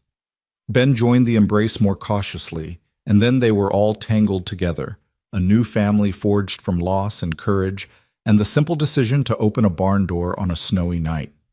The celebration that followed was modest but joyful. Mrs. Henderson had brought food, and somehow the table was laden with more than Silas had seen in years. There was music. Doc Hartwell played a surprisingly competent fiddle, and even some dancing, though Silas was rusty and kept stepping on Nora's feet until she laughed and told him she didn't mind. "You'll have years to practice," she said, her arms around his neck as they swayed to the music. "We have time now, all the time in the world." But even as the words left her mouth, there was a commotion outside. The music stopped. The laughter died. Through the window, Silas could see riders approaching, more than before, perhaps a dozen, and at their head rode Reverend Marcus and Thomas Whitmore, with Sheriff Dale looking distinctly uncomfortable behind them. "Stay here," Silas told Nora, already moving toward the door. "Like hell," she replied, following him. "We're married now. That means we face things together." He wanted to argue, wanted to protect her from whatever ugliness was coming, but the determination in her eyes stopped him. She was right. They were partners now. Whatever came next, they'd handle it side by side. The crowd on his porch had grown as his guests came out to see what was happening. Ezekiel positioned himself at Silas's right, and Doc Hartwell moved to his left, and suddenly there was a wall of people between the riders and the house. "This wedding is illegal," Reverend Marcus announced without preamble. "Performed by an unauthorized minister." "I'm authorized," Ezekiel said calmly. "Have been for 15 years. Got the certificate from the territorial government if you want to see it." Marcus's face darkened. "The girl is underage. 17 is legal marriage age in Montana Territory with parental consent," Doc Hartwell interrupted. "And as there are no living parents, and as Silas has formally filed for guardianship of her siblings, making him legally responsible for the family unit, he could be considered to stand in loco parentis." "That's a stretch of the law," the Reverend sputtered. "Maybe," the doctor agreed pleasantly. "But it'll hold up in court. I know the territorial judge personally. Good man, fair man. He won't look kindly on attempts to break up a legal marriage, especially one contracted to keep a family together." Thomas Whitmore pushed forward. "What about the debts? The girl's father owed—" "Here," Silas pulled a paper from his pocket and held it up. Bill of sale. Paid in full this morning before the wedding. $200 cash for all debts associated with Thomas Hale. Deceased. Your associate, he nodded toward one of the men in the back, was happy to accept payment and sign off on the debt being satisfied. Whitmore's face went purple. Burton, you idiot! You said to collect the debt, Burton protested. He paid it. What was I supposed to do? Refuse money? The crowd of townspeople began to mutter among themselves. Silas could see the calculation happening. They'd come expecting to intimidate, to threaten, to force compliance. Instead, they were facing legal documents and a united front. This isn't over, Reverend Marcus said, his voice tight with fury. The church will not recognize this union. We will not— Don't need the church's recognition, Silas said flatly. Got the territories, which is all that matters legally. You want to exclude us from your services, your socials, your moral superiority, that's your choice. But you don't get to tell us how to live. You don't get to separate this family. And you sure as hell don't get to stand on my land and tell me who I can and can't marry. You're making a mockery of Christian values. No, a new voice interrupted. Old Mrs. Doyle pushed her way through the crowd, leaning heavily on her cane. She was ancient, had to be pushing 80, and she'd lived in the territory longer than anyone. Her word carried weight. You're making a mockery of Christian values, Marcus. This man took in orphans when they needed shelter, fed them when they were starving, cared for them when they were sick. And now he's making them legal family, giving them his name and his protection. That's what Christ actually taught, not your rules about propriety and appearance. Margaret, the Reverend started. Don't you Margaret me, she snapped. I've known you since you were in short pants, and I'm not impressed by your fancy theological education. These children needed help, and Silas Gentry provided it. If that offends your delicate sensibilities, that says more about you than it does about him. A murmur of agreement rippled through the crowd, not from everyone, but from enough people that the balance of power shifted visibly. Silas felt Nora's hand slip into his, felt her lean against his side, and drew strength from her presence. I'll be plain, Silas said into the uncertain silence. My wife and I— He let the words hang there, claiming them— are building a life here. We're raising these children as our own. We'll work hard, pay our debts, and mind our own business. We're not asking for the town's blessing or approval. We're just asking to be left in peace. And if we refuse, Whitmore challenged, if we make it clear you're not welcome in town, that your business isn't wanted, then we'll manage without you, Nora said, her voice clear and strong. She stepped forward, and Silas felt pride surge through him at her courage. We don't need much. We have land, livestock, and each other. We'll grow our own food, make our own clothes, trade with neighbors who don't judge us. We survived worse than your disapproval, Mr. Whitmore. We'll survive this too.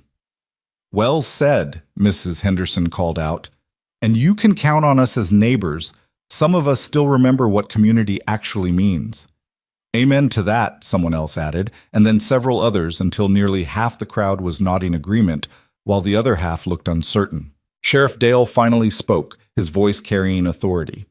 Seems to me this is all legal and proper. Man has a right to marry who he chooses. Woman agreed of her own free will. I heard her say, I do myself. Children are being cared for in a stable home. Don't see what business it is of anyone else's. He turned his horse. I'm heading back to town. Anyone who wants to keep causing trouble can explain to the territorial judge why they're harassing law-abiding citizens. The threat was clear. Several of the riders exchanged glances and began to turn their horses. Reverend Marcus looked like he wanted to continue the fight, but even he could see he'd lost this round. With a final glare that promised this wasn't over, he wheeled his horse and galloped off, Whitmore close behind. As the crowd dispersed, some angry, some thoughtful, some openly supportive, Silas felt the tension drain from his body. They'd faced the town's judgment and survived. They'd stood their ground and won, at least for today.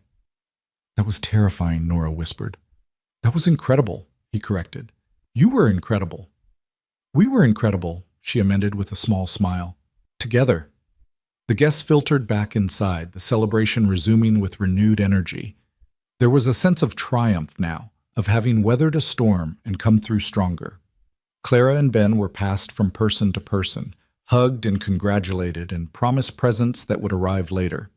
Nora was embraced by Mrs. Henderson and Mrs. Doyle, welcomed into the community of women who understood what it meant to survive and endure.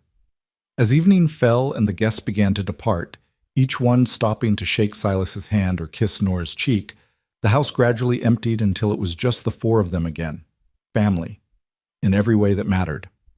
Clara and Ben were exhausted, practically asleep on their feet. Nora guided them to bed, and Silas listened to her soft voice reading them a story, the words drifting through the house like music. When she finally emerged, closing the bedroom door softly behind her, he was waiting in the parlor with 2 cups of tea. "I don't know what happens now," she admitted, sitting beside him on the old sofa. "Being married, being a mother to Clara and Ben, being—" she gestured vaguely. "All of this." "Neither do I," Silas said honestly, "but I figure we'll learn together, make mistakes together, figure it out as we go. What if I'm terrible at it? What if I can't be what they need?" "You've kept them alive against impossible odds," he reminded her. "You've shown them love and courage and determination. That's what they need. That's what we all need." She leaned against him and he wrapped his arm around her shoulders, marveling at how natural it felt, how right. "Silas, do you really think this can work? Not just the legal parts, but us?" "I think," he said slowly, choosing his words carefully, "that I spent 5 years convinced I was done living, that my chance at happiness died with Mary. But then you showed up asking for barn space, and something in me started breathing again. So yes, I think this can work. I think maybe we can be happy, if we're brave enough to try." "I'm scared," she admitted. "Me too. But I'd rather be scared with you than safe alone." She tilted her head up and he kissed her, deeper this time, more certain, a promise and a question all at once. When they finally pulled apart, both breathing hard, she was smiling. "We should probably figure out the sleeping arrangements," she said, a slight flush coloring her cheeks. "I know we're married, but—" "No rush," he assured her. "We have time. All the time we need. For now, you keep the room with the children. I'll stay in mine. When you're ready for more, you let me know. Until then, we just keep learning each other." The relief in her eyes made his chest ache. "Thank you for understanding. Thank you for taking a chance on a broken-down rancher with more ghosts than sense." She laughed, the sound bright and genuine, and Silas realized it was the first time he'd heard her laugh like that. Uninhibited, joyful, free. He wanted to spend the rest of his life creating moments that made her laugh like that. The winter months that followed were hard, but good. Word of the confrontation spread, and the town remained divided. Some refused to do business with Silas, while others made a point of being extra friendly, as if to compensate. The territorial judge did eventually review the adoption papers and the marriage certificate, and he declared both legal and binding, much to Reverend Marcus's obvious displeasure. Spring came slowly, the snow melting in fits and starts, revealing the land beneath. Silas taught Ben to help with the calving, and the boy proved to have a natural touch with the animals. Clara learned to ride properly, graduating from walking circles in the yard to short trots across the meadow. Nora planted the garden she'd planned all winter, and Silas built her raised beds and a small greenhouse to extend the growing season. They fell into rhythms and routines, learned each other's habits and preferences, argued about small things and laughed about smaller ones. Silas taught Nora to shoot, and she taught him to read poetry without feeling foolish. The children flourished with regular meals and consistent love, growing taller and stronger and more confident. And slowly, carefully, Silas and Nora grew closer. It started with lingering touches, hands brushing while washing dishes, shoulders pressed together while reading, brief kisses that gradually became longer, deeper. 3 months after the wedding, Nora moved into his room, her belongings gradually migrating until the space that had been his alone became theirs together. Their first night truly as husband and wife was gentle and awkward and sweet, full of whispered reassurances and soft laughter, and the kind of tenderness that came from choosing each other every day. Afterwards, lying tangled together in the darkness, Nora traced patterns on his chest and whispered, "I love you. I should have said it before, but I was scared. I love you, Silas Gentry." "I love you too," he replied, the words coming easier than he'd expected. "I think I have since you stood in my barn and refused to accept charity." She laughed softly. "I was so stubborn." "You still are. It's one of my favorite things about you." As spring turned to summer, life continued to unfold in ways both expected and surprising. Ben caught his first fish and was so proud he made them all come see it before he'd agree to clean it. Clara learned to read fluently and began teaching children from neighboring ranches, displaying a natural gift for patience and instruction. Nora discovered she was pregnant in late July, and the news was greeted with shrieks of joy from Clara and solemn promises from Ben to be the best big brother ever. Silas felt fear at the news. How could he not, with his history? But it was tempered by something stronger, hope. This time would be different. This time he wouldn't run. This time he'd be there, present and accounted for, no matter how scared he got. The pregnancy progressed without complication, and on a cold February morning with snow falling soft outside the window, Nora gave birth to a healthy baby girl. Doc Hartwell attended, and Mrs. Henderson, and when the baby's first cry filled the house, Silas felt something he'd thought was impossible. He felt the past and present come together without pain. "What should we name her?" Nora asked, exhausted but glowing, the baby cradled against her chest. Silas looked at his daughter, pink and perfect and alive, so wonderfully alive, and felt tears stream down his face unchecked. "Rose," he said, "for new beginnings." "Rose Lily," Nora suggested softly, "for new beginnings and old memories both." He nodded, unable to speak, and gathered his wife and daughter into his arms. Clara and Ben crept into the room, having been waiting impatiently outside, and they all crowded onto the bed together. A family built from pieces, stitched together with courage and choice and love. That evening, after the excitement had died down and the baby was sleeping peacefully in the cradle Silas had built during the long winter nights, he stood on his porch and looked out at his land. The same valley, the same hills, the same barn where it had all started. But everything was different now. Everything was alive. Nora joined him, wrapped in a shawl against the cold, her body still recovering but her spirit strong. "What are you thinking about?" "That night you showed up," he said. "When you asked if you could sleep in my barn, I thought I was just letting in strangers. I didn't know I was letting in my whole future." 6 words, she mused. "That's all it took." "Can we sleep in your barn?" Best question anyone ever asked me. He pulled her close, careful of her still tender body. "You gave me back my life, Nora. You and those kids. You made me want to live again." "You gave us a home," she countered. "More than that. You gave us a family. You chose us when you could have turned us away." They stood together in the cold Montana evening, listening to the sounds of their house. Ben's voice reading to Clara, the baby's small snuffles, the crackle of the fire inside. These were the sounds of life, of family, of love chosen and fought for, and built brick by brick from ruins. Somewhere in the darkness, a coyote called to its mate. In the barn, the horses settled for the night. And in the house that had once been a tomb, laughter suddenly erupted as Ben told some joke that made Clara shriek with delight. "We should go in," Nora said, "before they wake the baby." "In a minute." Silas held her a moment longer, committing this feeling to memory, the weight of her against him, the warmth of home behind them, the vast possibility of future stretching ahead. "I just want to remember this. Want to hold on to it." "We have years to make memories," she reminded him. "A whole lifetime of moments just like this one."